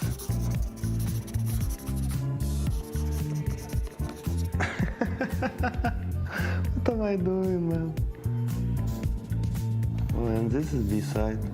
This is CT. But now we need to do some details. So there is palm. Yeah, I'll sign Beat because he asked me to draw this instead of him. And I'll do my signature.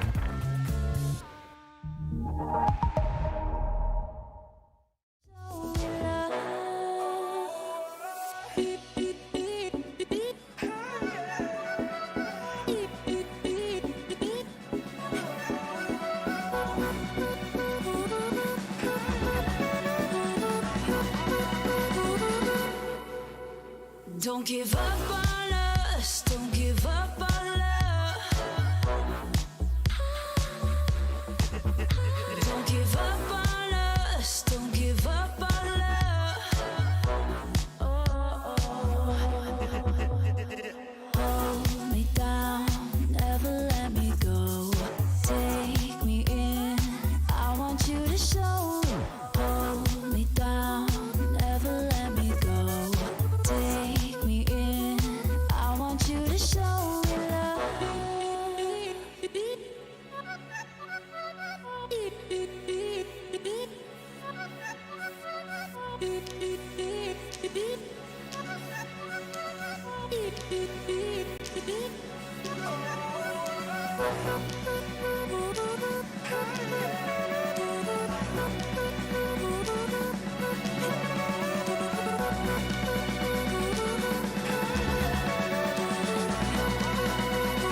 Don't give up on us, don't give up on us, don't give up on us.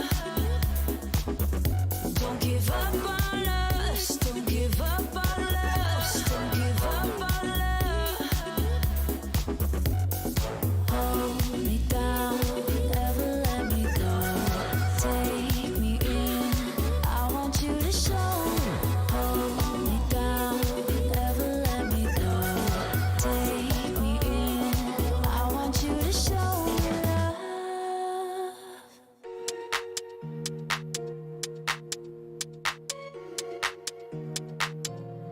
Ich sitz auf meiner Fensterbank, die Nacht zieht vorbei. Ich blicke über den Tellerrand, trinke Sekt auf Eis. Ein Teufel und ein Engel tanzen auf dem Parkett. Vielleicht sind wir unsterblich, müssen nie wieder weg. Ich sitz auf meiner Fensterbank, die Nacht zieht vorbei. Ich blicke über den Tellerrand, trinke Sekt auf Eis. Ein Teufel und ein Engel.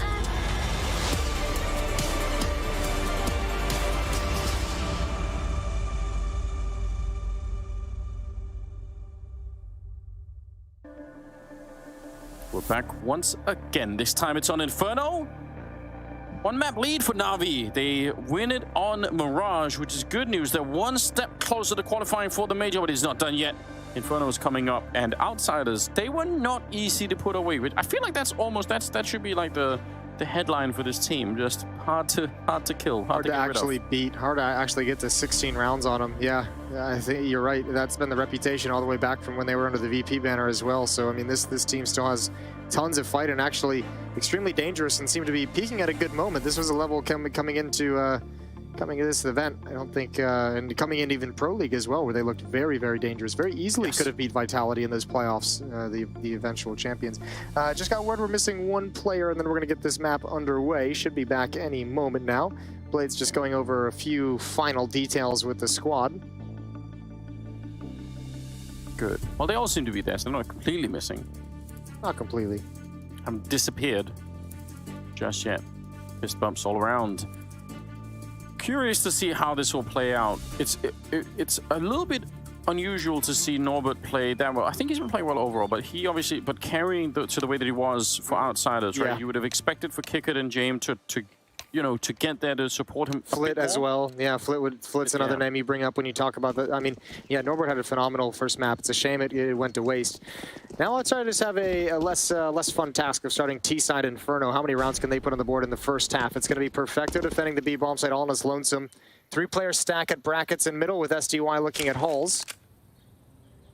And Perfecto's got one smoke just to slow things down if it should be necessary. Simple's got dualies. Yes, he does. I love that. See if you needed more evidence that they're good. More of that. I think he actually was one of the earlier adopters, wasn't he too? I feel like he was there a little bit earlier than the rest of the scene. With timing push down middle, risky, especially if you take your eyes off Boiler.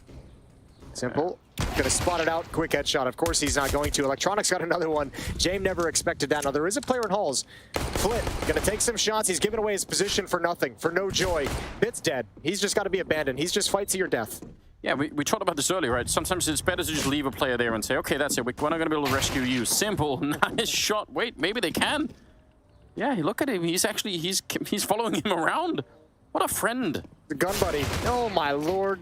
What a monster. Fame is going to pop up and he goes down as well. I want a service where I can hire Simple to follow me around in matchmaking. That'd be insane. Hey, dude, just make sure I don't die. I think they have those. I think it's called boosting. That's actually what I need. Nicely done. Great shutdown. Simple with the dualies, doing all the work. But like you said, high risk to go for that. But also, the reward was that Outsiders did not see that coming. Yeah, not at all. And obviously a really precise, quick shot from Electronic to get that headshot to make sure he wasn't going to go down as well. Simple with the dualies is just an absolute monster. Norbert's chilling in T-spawn. He's coming out now. Unarmored Glocks. So there's literally nothing to save. Jason. Okay. Yeah, they're not going to save, but they're going to take their time. You know, when you have the unarmored Glocks, instead of putting the extra time, you know, towards the end of the round, you just make the early stages of the round a little bit more fluff. Yeah. Yeah. If a penny saved is a penny earned, okay, then does that work in reverse? As in, if Navi, they can get Navi to use the utility, does that count? I gotcha. I see what you're saying. Is there some sort of reverse thing? I know what you're saying. I don't think so. All right. And what can you really buy with a penny these days, anyways? I don't know. Do they exist? Used to at least be a gumball. Yeah, they do. All right. Actually, I think they cost more to make than they are worth. So that's the thing. And they wonder why the economy is screwed. Yeah. I think the only state you can really use them for certain things, like you can't even use them for like road tolls anymore. I think the only state you can use them for road tolls is Illinois, because you got Abraham Lincoln on the penny.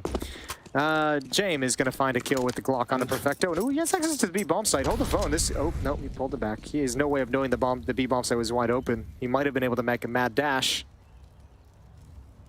And also, they're stuck in a time gap. Oh my.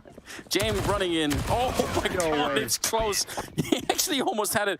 That's interesting. What a win it would have been if he could have got that kill and got the bomb plant to follow it. That would have been cool. Yeah, that would have been mental. 2-0. Even like pre-fires it. He's just taking a random guess. He's like, whatever. I'll just go for it. I mean, that's a pretty good guess. Yep, not bad at all. But now AKs have come out. And an auto shotgun. Simple goes from the dualies to an auto shotty. The noob tube. Really? Okay. This is giving me JW vibes, and I'm here for it. That really has become a little bit of a classic now with the smoke, that deep smoke. Could be thrown from about, I mean, he threw it up close. You can throw it all the way from CT spawn if you want to. But then using it to launch that nade down there. I mean, you can even see outsiders were shooting through it. They're kind of aware that something like that could be happening. Yeah. I mean, a little bit of a risk too with that AK-47. Could have put him down immediately. Oh, good flashbang. Bit is so blind and so dead. Perfecto fortunate to get away as well without taking any damage at all. Molotov is going to isolate Electronic up in front. Counter Molotov is going to keep them at bay for the moment, but also give away his positioning. And Simple's shifting over with the shotgun. Losing Bit early on, definitely a little bit weird. Auto shotgun. I'm actually so surprised to see this. I really want them to show up for the B-bomb site. Yeah, please make that happen. I thought he was going to be the insurance policy, but he's going to come up to the corner so he can actually get activated while everyone is swinging and looking right. Imagine the fear when you hear the sound of that one. Kick it on a double kill. They feel like, okay, that's it. We're going to go for it. Simple here. He swings out a bit early. It does nothing at all. Oh no, Kicker though, beautiful quad kill in this one. He's won the round on his own. The only way that was ever going to be impactful, that shotgun, is if the two players outside had actually accomplished something. I think that was Electronic and Bit, but nothing coming. Or yeah, that's tough. What a round from Kicker. Quad kill in the first gun round to put him on the board. Probably be paranoid or anything, but he bought the shotgun. He's got 3.22 ADR. That's a ancient meme. I don't know. Shut up. First round on the board for outsiders. It's a good-looking shotgun, though. You've got to appreciate that. I still think it was worth it, even if it did nothing at all. Now we go back, we test it. Maybe he was about to reinvent the entire metagame. He didn't. But you never know. Let's try. Electronic and Perfecto, excuse me. Yeah, I mean, if those guys do damage, if they get like one, if each of them gets one kill, there's 3 players rushing in. Simple can play that differently, right? He can tuck himself into a corner, wait for them to get close. But because nobody actually goes down, he's got to take like a mid-range fight, which is obviously not ideal with the auto shotty. Another buy into the round for Navi. Round number 4, they got 2 M4s, 2 5.7s, and the MP9 on Bit. Let's just see. 4th round. This is their map pick after all. So you expect that outsiders have got a game plan coming into this, and they will have been studying Navi. Yeah, you would expect that, and even the devs kind of admired, I think, the game plan of Outsiders coming into Mirage as well, saying like they looked like they was well prepared, looked like they had a great idea, looked like they had some ideas that even worked, just couldn't close out the map. So you'd expect something similar, something similar here on Inferno. The wall catching all of that grenade, that's a little bit fortunate for Kickit, I believe. Gravitating towards the B bomb side, trying to stack that a little bit again. I mean, I would say you could almost justify going for a full stack on either one of these two bomb sides because you don't have almost anything to fight with. So why not? SDY towards Arch with the M4. Other M4 is on Simple, kind of close by, I guess. Simple's not sold by this little bit of utility from Outsiders and brackets. He kind of rotated over towards CT spawn, towards Arch, and he was like, you know what, something doesn't feel right. I'm going to go back towards B. A little bit of action here. It's not a commitment. It's just Kickert who's going to come in and challenge. Any kill he gets is super valuable. Hasn't found anything just yet. Yeah, it's drawing even almost SDY all the way over. Now they're going to kind of realize, wait a minute, someone is up. SDY, good kill, but it just took long enough that he couldn't recover the recoil and couldn't really get out of that position again. So he's going to get traded. Down in the pit.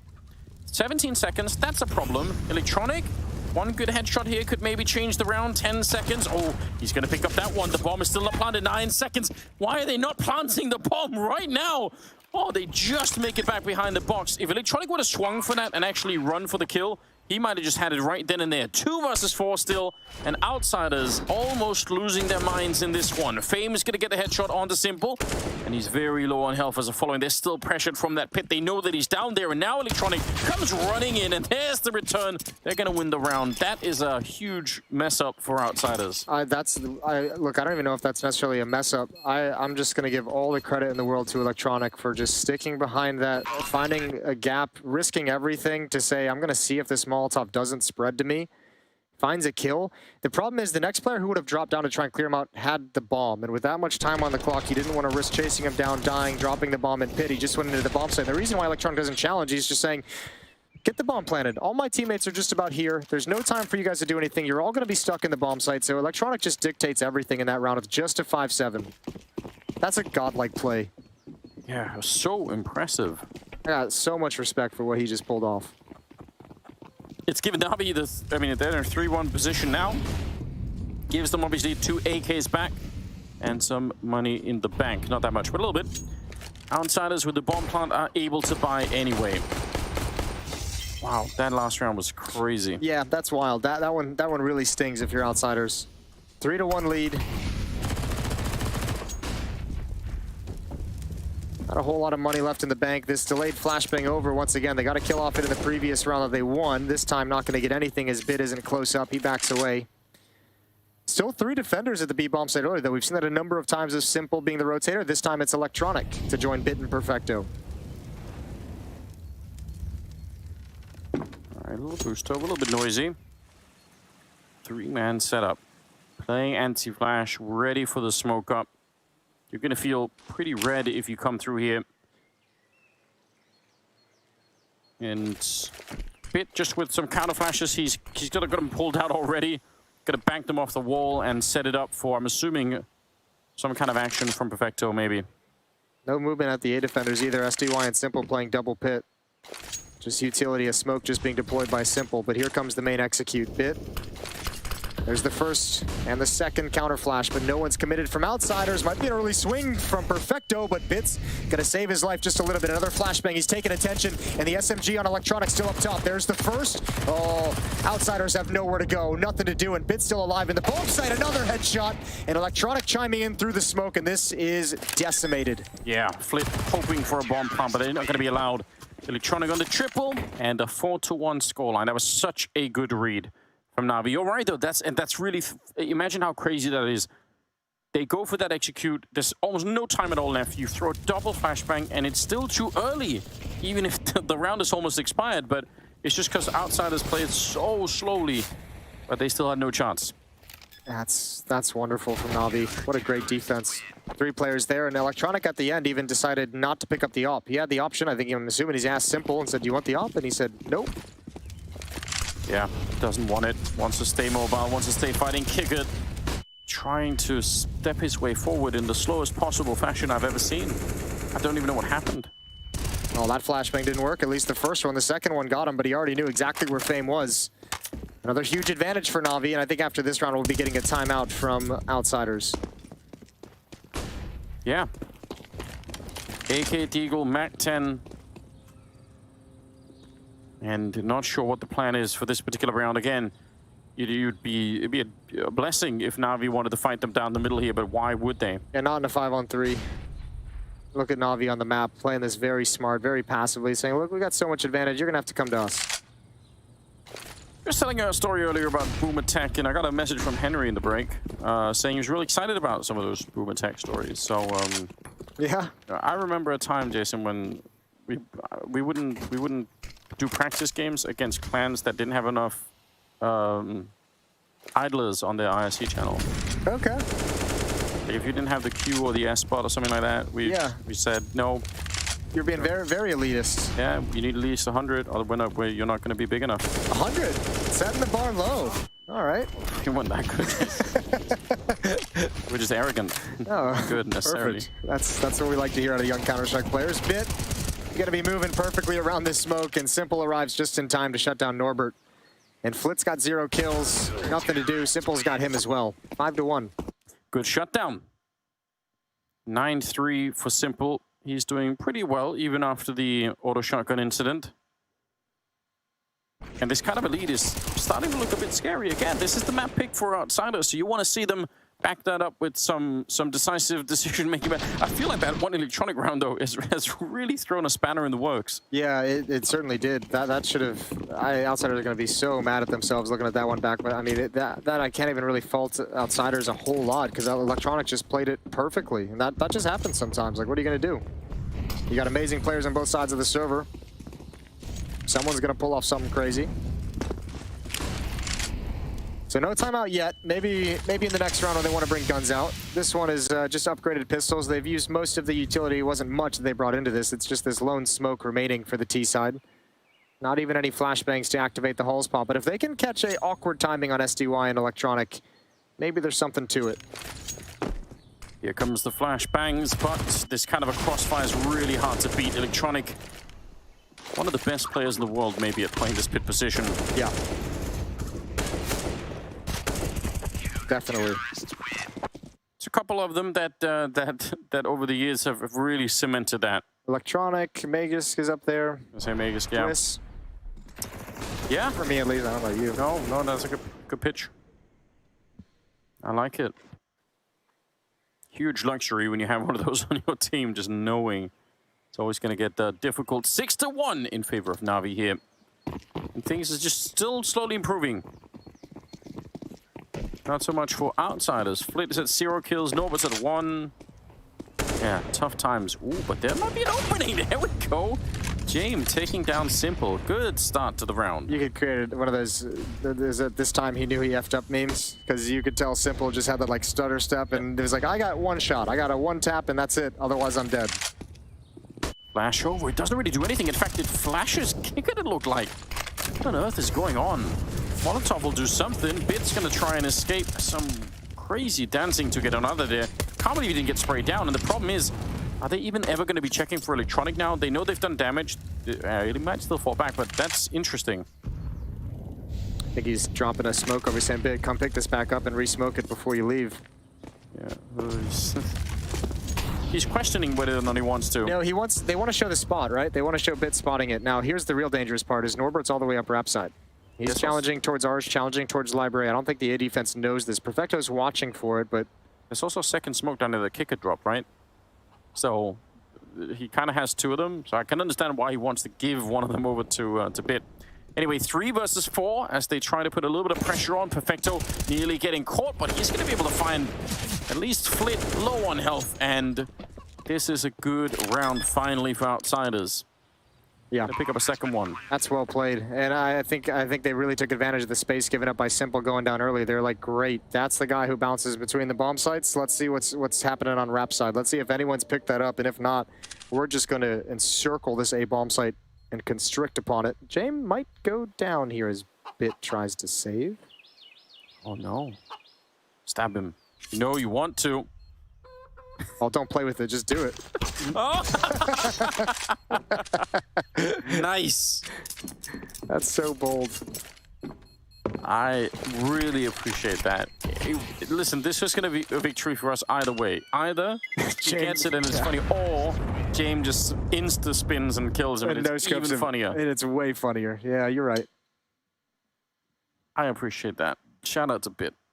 A lot of money in the bank now for Bit. 9,700. Drops the AWP over. That was an AWP that Simple declined to pick up earlier in the... yeah, James was so scared he quick-switched.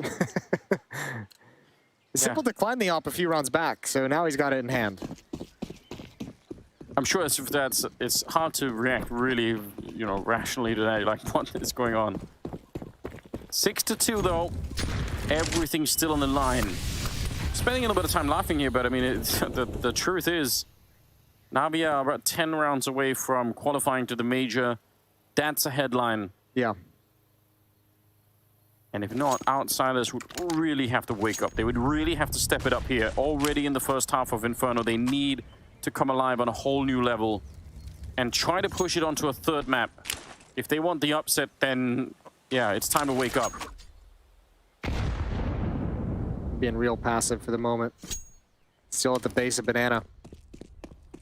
And Navi happy to keep 3 defenders here. Simple with the op peering towards mid from Rap side. He's had no smoke in his face, no reason for him to give up the angle, so he's got full information on what's coming up mid. So Navi comfortable to just sit tight with this stack.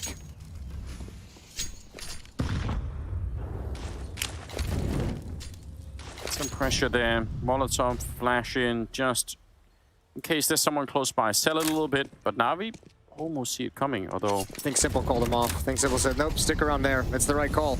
Yeah, he's ready. Bit is back into it. Shots ringing through. He's got a grenade of his own that he might want to put out. Again, they're waiting 30 seconds. Blocked by Molotovs. They got no smoke to put it out. No, they really don't. And now there's an HE following us. They're trying to get in. That's pretty... Oh, no, it goes a little bit too far. That's interesting. I thought it was going to get banked off. Flashbang will do a little bit of work. Electronic on the kill. He'll get a headshot as well. Taking down Kick at 15 seconds on the clock. And they're really being slowed down once again. Navi, if they win this round, they're going to reset that. I think they've given up. Bomb's not even in the site yet. Oh, yeah. No, but why? They have 3 people on the bomb site. They're out of time, but I'm so shocked. They saved in the middle of the execute, Jason. I know. They actually had the people in there to make that off. They got the kill they needed. Right behind Triple. 7-2, 5-round lead. I mean, that might have been a miscommunication. That might have been just like a mishap between like a planned protocol. Like, if we're getting stopped like this, we need to save, but there's already players way too dedicated to back out of that attack. Man, that confuses me. Yeah, it's an awkward scenario. 7-2 now. Yeah, I mean, maybe they didn't have a very good read, or they felt like there was no real opening. From our point of view, it looked like at least that they could have given it a shot. And I mean, if they win that fight at New Box, then yeah, maybe why not? You can still win it. I'm officially confused. It's okay. They might be confused too. Kickert's in Banana. Kickert had a quad kill round in round number 3. He's got 5 kills total now, and we're in round 10. Yeah, good point. Bit moving forward. Taking a couple of shots down there at the bottom, but not that much damage exchanged for a minute. Nade goes deep, way behind them. Not going to do any real damage there. Jay moving up behind him with the AWP. They do have a setup here. Nobody inside of the B-bomb set to throw flashes over, but still kind of a 1-2 punch. That Molotov, though, actually, that's a big problem. They put it out, and that reveals their position, so they're still going to stick with it. And it doesn't look like Outsiders want to go for it. They're being tricked. Again, look at the call for Navi. They have 3 people over here. Big crossfire. Here comes the Hulls pop, though. Yeah, but is it enough? I mean, Electronic is still here. You know how difficult it would be to get rid of. Catches one mid-air, but a nice return from Fame. SDY on the kill, and Simple falling back off that ledge. 22 seconds, and they're trying to see if they get the job done. Bomb falls back into a really awkward position, and SDY, he's taking care of the haycut. They can't do it now. Oh, no. That's a team Molotov as well that blocked James from coming in. That was their own Molotov that prevented them from chasing down, or from James to getting involved in the action, and he can't get anything done. That defense didn't even work all that pretty between Electronic, Simple, and SDY, but it works out at the end of the day.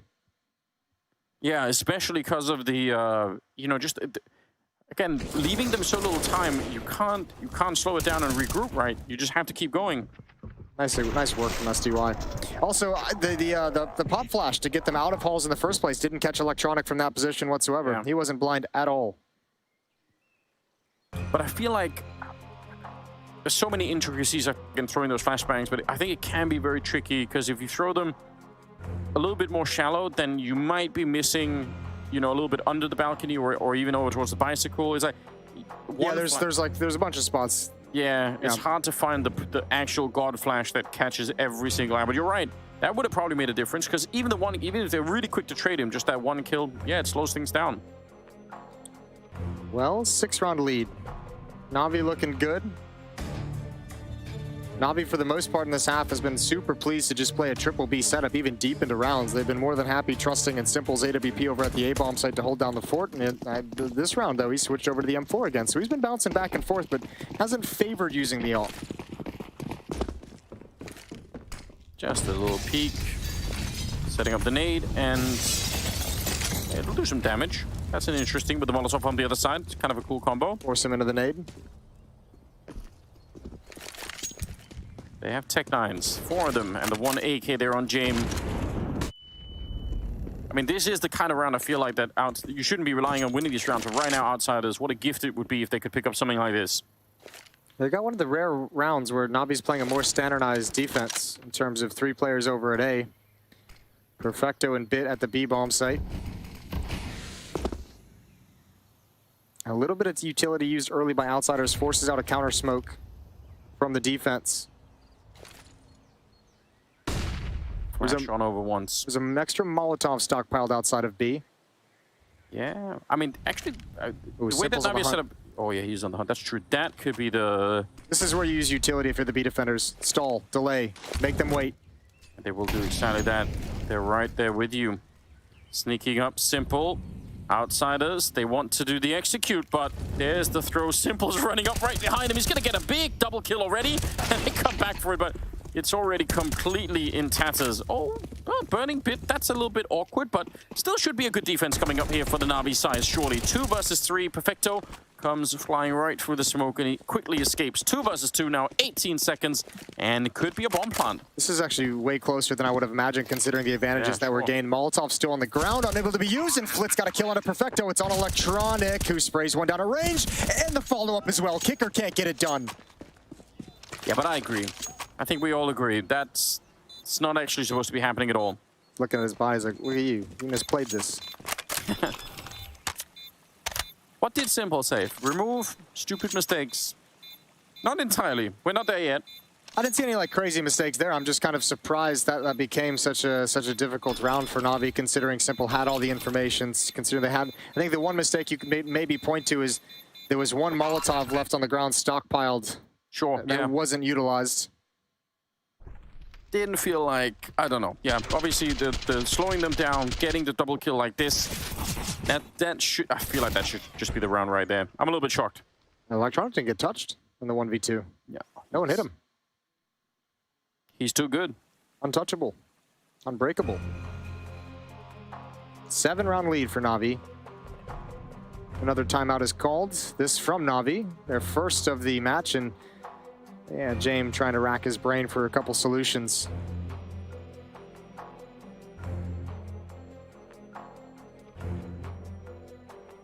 Maybe he's like those monks from that movie Equilibrium. With the gun kata. Have you seen those? You remember that movie? I don't recall much of the details. I think I've seen it. It's a ridiculous film in many ways, but I kind of liked it. It's one of those films I don't know if I could ever defend it in any real way, but I still think it's cool. We all have those movies. 9-2. Yeah, and I don't even really know what to think about for Outsiders of like what they can adapt or change. At the moment, they're just getting kind of beat everywhere. The only success that I can kind of really recall is James being able to punish the aggression of Simple down mid. With the AWP, they won off the back of that run. They exposed Rap side from there. Navi's not giving them a whole lot of gaps, and this was kind of the case on Mirage when they switched their Mirage defense up to a more aggressive style. Navi, Outsiders was able to punish it. It feels like very much the same here on Inferno. The other round they won is they had the quad kill from Kicker taking out the double stack on those sandbags, and then Simple had an auto shotgun behind it. So, I mean, they haven't really had a whole lot of good recipes or good openings or good opportunities even. Sadly, no auto shotgun, but they do have an AK that they've stolen. Outsiders still lacking the answers that are required of them. Navi getting closer now, about 7 rounds away, exactly 7 rounds away from getting to the majors. Securing that qualifying spot, that would be huge. Double setup right here towards the pit with Electronic inside of the bomb site, so they swapped it around just a tiny bit. There is a gap over at Arch, which could be exploited if Outsiders find it really fast. Yeah, this is one of the gaps that they won a round off of after they killed Simple. That was a 5-on-4. This one is obviously a 5-on-5. Let's see what they can do. SDY is the one playing here. And Electronic is full blind. Can't stop anything, but SDY gets a double regardless. Simple chimes in from pit, and there goes Flit, and it's just Jame. And we know what he's going to do. He's going to try. They're out hunting for it, and they're all coming his way. Run down by Bit at the end. These late round executes are just not at all as impressive as they sometimes can be for Outsiders, right? This is where you can sometimes really catch a team off guard. And Navi are just so ready for it. They know what's coming. I almost wonder if, like, Outsiders is maybe a little bit frustrated. They expect to make contact a little bit earlier. They're not getting any of the things that they're expecting. Like, they're not getting any kind of engagement at brackets to go for a sort of trade. I wonder if maybe they're expecting to try and maybe exploit Simple with an AWP, and he hasn't been playing for it. That'd be an interesting conversation to have with the Outsider guys. Simple flashed off. They're picking up the aggression. Simple's going to come right back, and he picks Kickert out of the sky. Another one coming there. Almost got it through the smoke with no vision. However, SDY's alone inside the pit. He's going to shift over towards the bomb site, and now he's kind of caught in no man's land, but Norbert challenging towards Spawn, finds a kill, traded immediately. Yeah, nice attempt from Norbert. He really wanted to open that up for his team, and I can appreciate that. At least he got that one. So 2 versus 3. Maybe one of the better chances actually for Outsiders to win something here. They need a 3rd round. They need all the rounds right now. Flit's taking a risk trying to back out of the site. Oh, he's actually making the wrong call. He's going to be in lane. He better be perfect on 3 separate kills. Yeah, well, he knows they're coming, but they're boosting up, so I don't know how that's going to be possible. Yep. Even if he got that one, there would have been 2 people flanking behind it. Now, Jame down here in the graveyard. Quick on that one, taking down Simple, and peeks a little bit too far, maybe. Perfecto denying the round.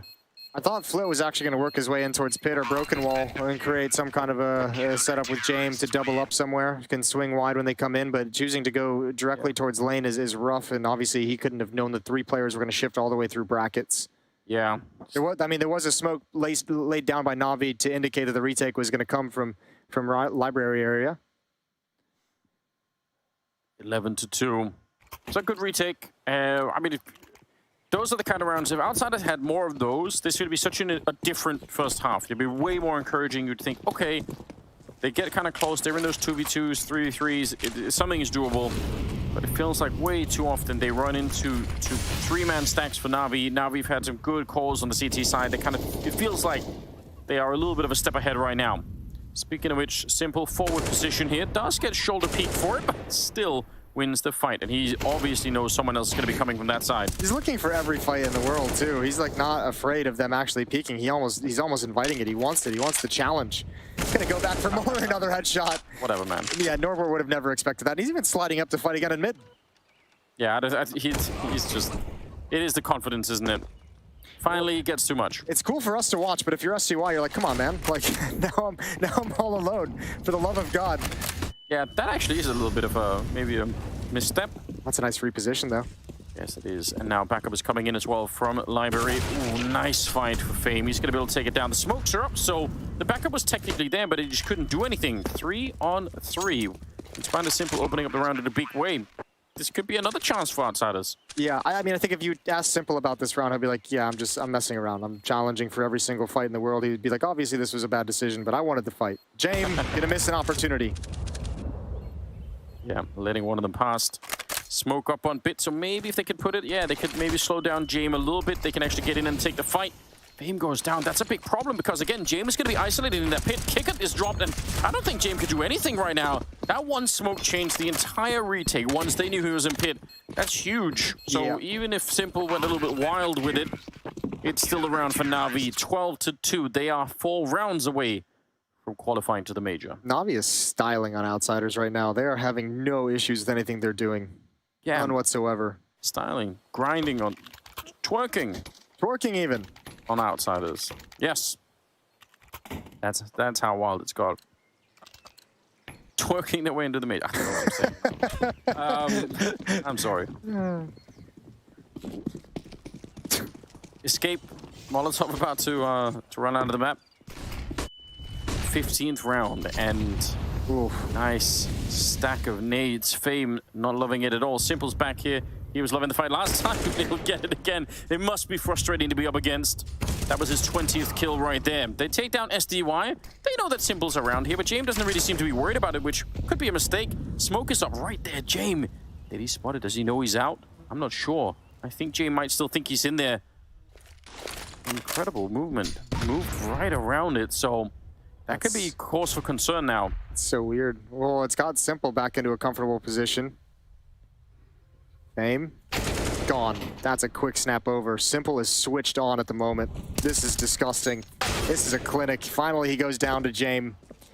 He's got to recover the bomb, and now the A bomb site is no longer open for business. Perfecto holding the line, and what a dominant half, and you could see it in the way Simple played towards the end. 13-2 in the favor of Navi. That defense had no gaps. We're off to a break, and then we're booking a ticket for one of these teams, probably Navi, to the Rio Major.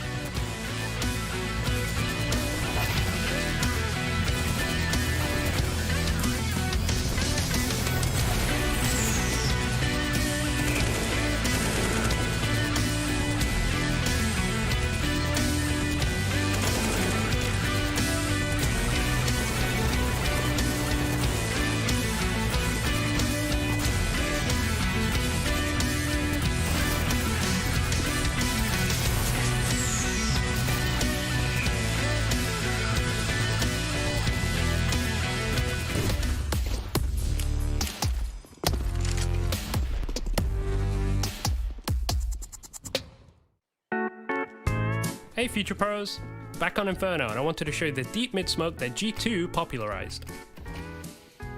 To throw the smoke, get into the corner next to this bench.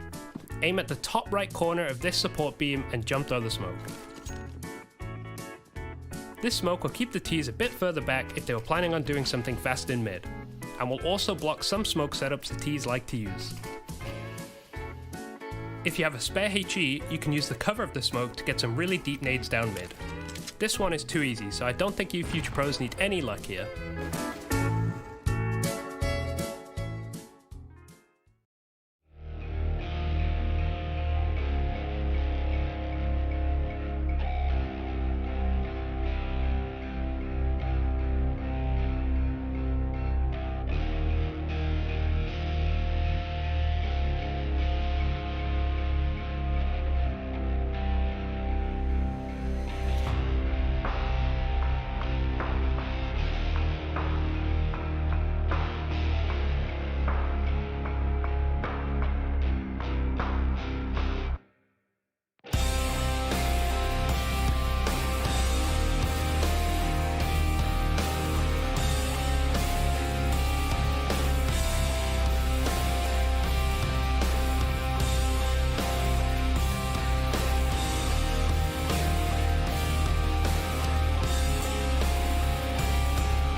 we've returned from the break at a 13-2 scoreline. Navi 3 rounds away from qualifying to the Rio Major. Things are looking great for them right now. And Outsiders, they picked this map, and we're not sure why at the moment.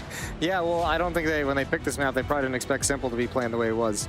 And that's just to boil it down to one player. But I mean, all of Navi has stood tall. Part of the reason why it's been such a problem is the B defense stood strong whenever they went there. A defense was very, very effective as well. I mean, really, for Outsiders, there weren't a whole lot of opportunities in this map. No. Yeah, but they're trying to go over in that pit position, and Simple all over the map, really. Yeah, hard to find. Bid and Perfecto played a good game at the B bomb site as well. They really did. Yeah, it was solid from everyone on Navi. There's some odds. Not looking good. No. Bit finding one with the Glock. It's a 4-man stack, or it was at the B bomb site, leaving Jame over on the other side alone. They only have the USPs and armor. No nades, no kits, no nothing at the moment. So started to try to rotate around a little bit, or at least they're sort of halfway in between. I don't even know if that's even a good idea. P250 on Simple rings out. Gotta be careful you don't make too much noise for Outsiders inside of the bomb site, because if they hear it, you could be giving the game away a little bit. One more smoke, actually 2 smokes and a Molotov left on the Navi side, so they could do a decent execute in this round. Yeah, still will have a little bit of challenge. That's interesting. That sounded worse than it was. Simple still with plenty of HP. Does eventually fall to Fame. That's a good duel to win. Back to the A bomb site we go. It's only Jame on Rap side. He's not actually defending the site itself. 3 defenders at B. They've all been pulled out of position. And Jame's going to peek first. He's just crossing his fingers and praying to whichever god he believes in. It's not going to land. 13-2 and a huge pistol round advantage for Navi. 4-on-4. Bomb is going to be planted. All the nades used all across the board, really. But how do you get through? The smoke is going to fade soon. But again, you don't have a kit, so you have to be a little bit quick with it. Bit, nice headshot. Electronic to follow it up. Oh, and Bit, what a round for him. Quad kill at the end of it, and a 14-2 scoreline. Yeah, and that should be the indication for the Navi team manager to start looking up flights to Brazil. Open up the laptop, get it out, and start checking out prices. Book him now. Does that jinx it? I don't know. Might be too late. Book it with insurance, you know? Oh, okay. Yeah. That's good thinking. Certainly counteracts a jinx. So a 12-round lead for Navi. They are marching forward with no problems whatsoever. Yeah, nothing like what we saw. I mean, the whole conversation about the opening map was about how hard it is to get rid of Outsiders, because they just keep having money, they keep saving. They're always a problem in every round, but this is something a little bit different. Although this is starting out well. Bit comes in to knock them out after getting that double. That's all the rifles as well that they had on that side, kind of now lost to Top Banana. And if they find Norbert here, then maybe they could go straight into the bomb side again. But he slowed it down. I thought he was going to go peak. Bit's starting. He's 17-4 right now. So he's only died 4 times in 17 rounds. 4 times in 17 rounds. That ain't bad at all. 3-on-3, Navi goes quiet. Oh, Norbert's going to get caught in transition. Timing is not in his favor. And yeah, there we go. Electronic with the Galil. Jame and Fame on the other side of the map. Just going to save the little pea shooters they got.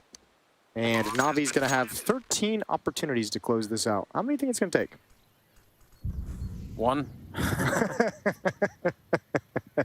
Hate to say it, but yeah, what an absurd performance from Navi. I've got to say, though, on the other side of it, in terms of some of the really wobbly teams that we've seen, I mean, we talked earlier today about the ridiculous amount of overtimes that FaZe have been playing. Yeah.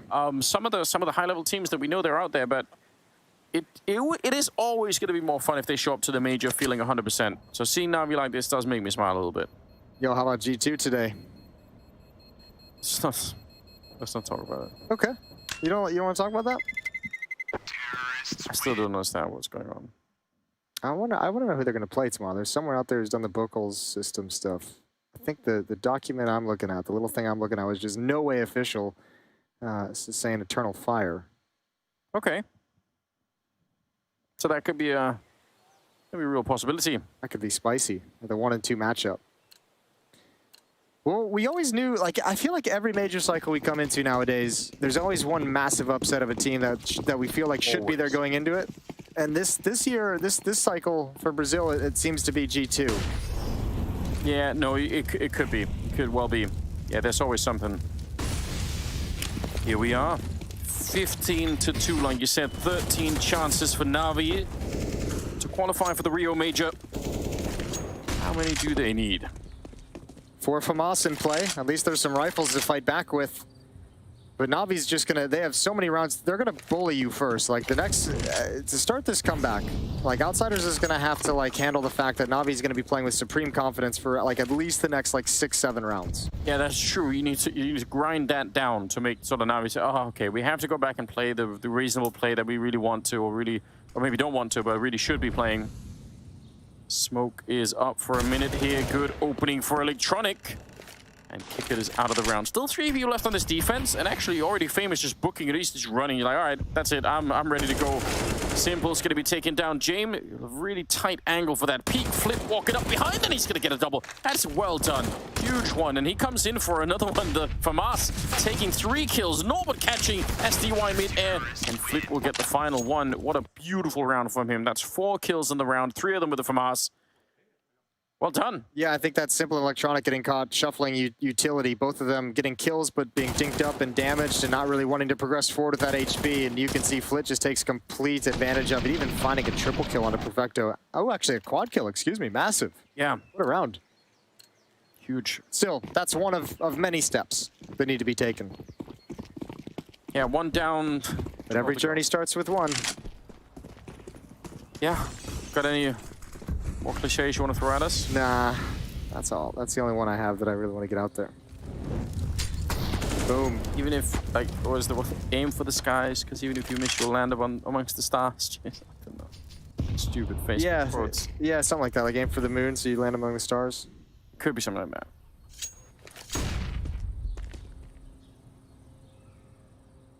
"19th round. It's a stupid saying. Stars would kill you. Nice shot from Simple. But a cool way to go. I bet Yanko would have a good saying for this situation. not broadcast friendly, but yeah, of course. There's always a Serbian idiom somewhere that's every Serbian idiom I've learned and I've heard from him and Kassad, and it's like the best thing ever. It's always gold. Norbert sneaking up. Glock on the other side. Should be an instant loss for the Glock. Nice lineup. Norbert taking 2. That's twice though now. If you go back to the last round, like Navi's kind of caught in transition, looking at each other, trying to figure things out. And once again, they've cheated the rotation. Famous here, Kickets all the way at the end of Banana. Oh, the timing for Simple. There it is. And he can't control the spray. Does decent damage. Glock is activated. We're playing again. So your prediction of 1 was incorrect. Yeah, I'm way off now. Outsiders continue to stick into it. Small high fives coming out, a little bit of a, you know, it's not a lot of power behind it. No. But I can understand why. It'll be very hard to summon the strength to believe in a 13-round comeback. AWP on James. 3 Galils, 2 AKs, some utility on the Navi side. Yeah, they can make this round competitive. Simple's walking up and nearly catching him. And again, that's probably also what Navi are thinking, you know, just that's all we need, 1 round where we clear the corner and that's it. James, though, will take down SDY. Good find. James is alone up here, and Electronic, that double opening. Yeah, the bomb, a little bit far away, but I don't think it really matters at this point. No, they got plenty of utility to dump in, out in the open. Flit can't handle it. Simple peeks out and takes him down. He's going to move forward as well. 1 more kill, and that pretty much seals it. And you'll never check that. Good aggression. Kicker now walking up the middle. Man, what a performance for Navi here on the second map. It just would not be a major without Navi. And they qualified 2 maps to take down Outsiders and a 16-4 victory. That is well done. I think it was Blur when this series began that said, I want the Simple, I want the real Simple. One of them said, I want the real Simple, the one that we all know and love, the one who's averaging a 1.5 rating in their big games. They got him today, and what are you supposed to do about that one? Navi closed it out with ease. That's Outsiders map pick as well, and they just steamrolled, walked right over him. Yeah, a shock, even if you knew that couldn't happen. They've all played Simple before, but once you see it play out live like this, it's a different experience. Yeah, the real Simple's here, baby. That's good to see. We'll get the desk up next, and we'll see what they say.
Spot in the final major of 2022, and here to receive their ticket is the entirety of the Navi squad. Simple, you said you were confident heading into this game versus Outsiders, but how does it feel to be knowing you are heading to Rio with the team? It feels okay as always. We are legends. Exactly. I mean, simple, you said, simply done. SGY, for you, obviously the first major that you're going to be making with the squad of Navi. Does this feel a special moment for you? Yeah, of course it's a special moment for me. I'm very happy, but I understand that we need to work on our game even more to be better.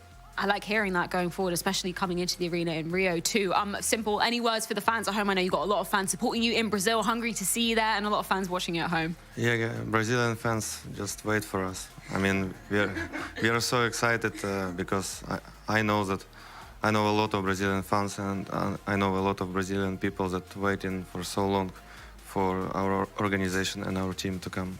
Yeah, absolutely huge event it's going to be indeed. Thank you so much, guys, for your time. Congratulations once again for making it to Rio.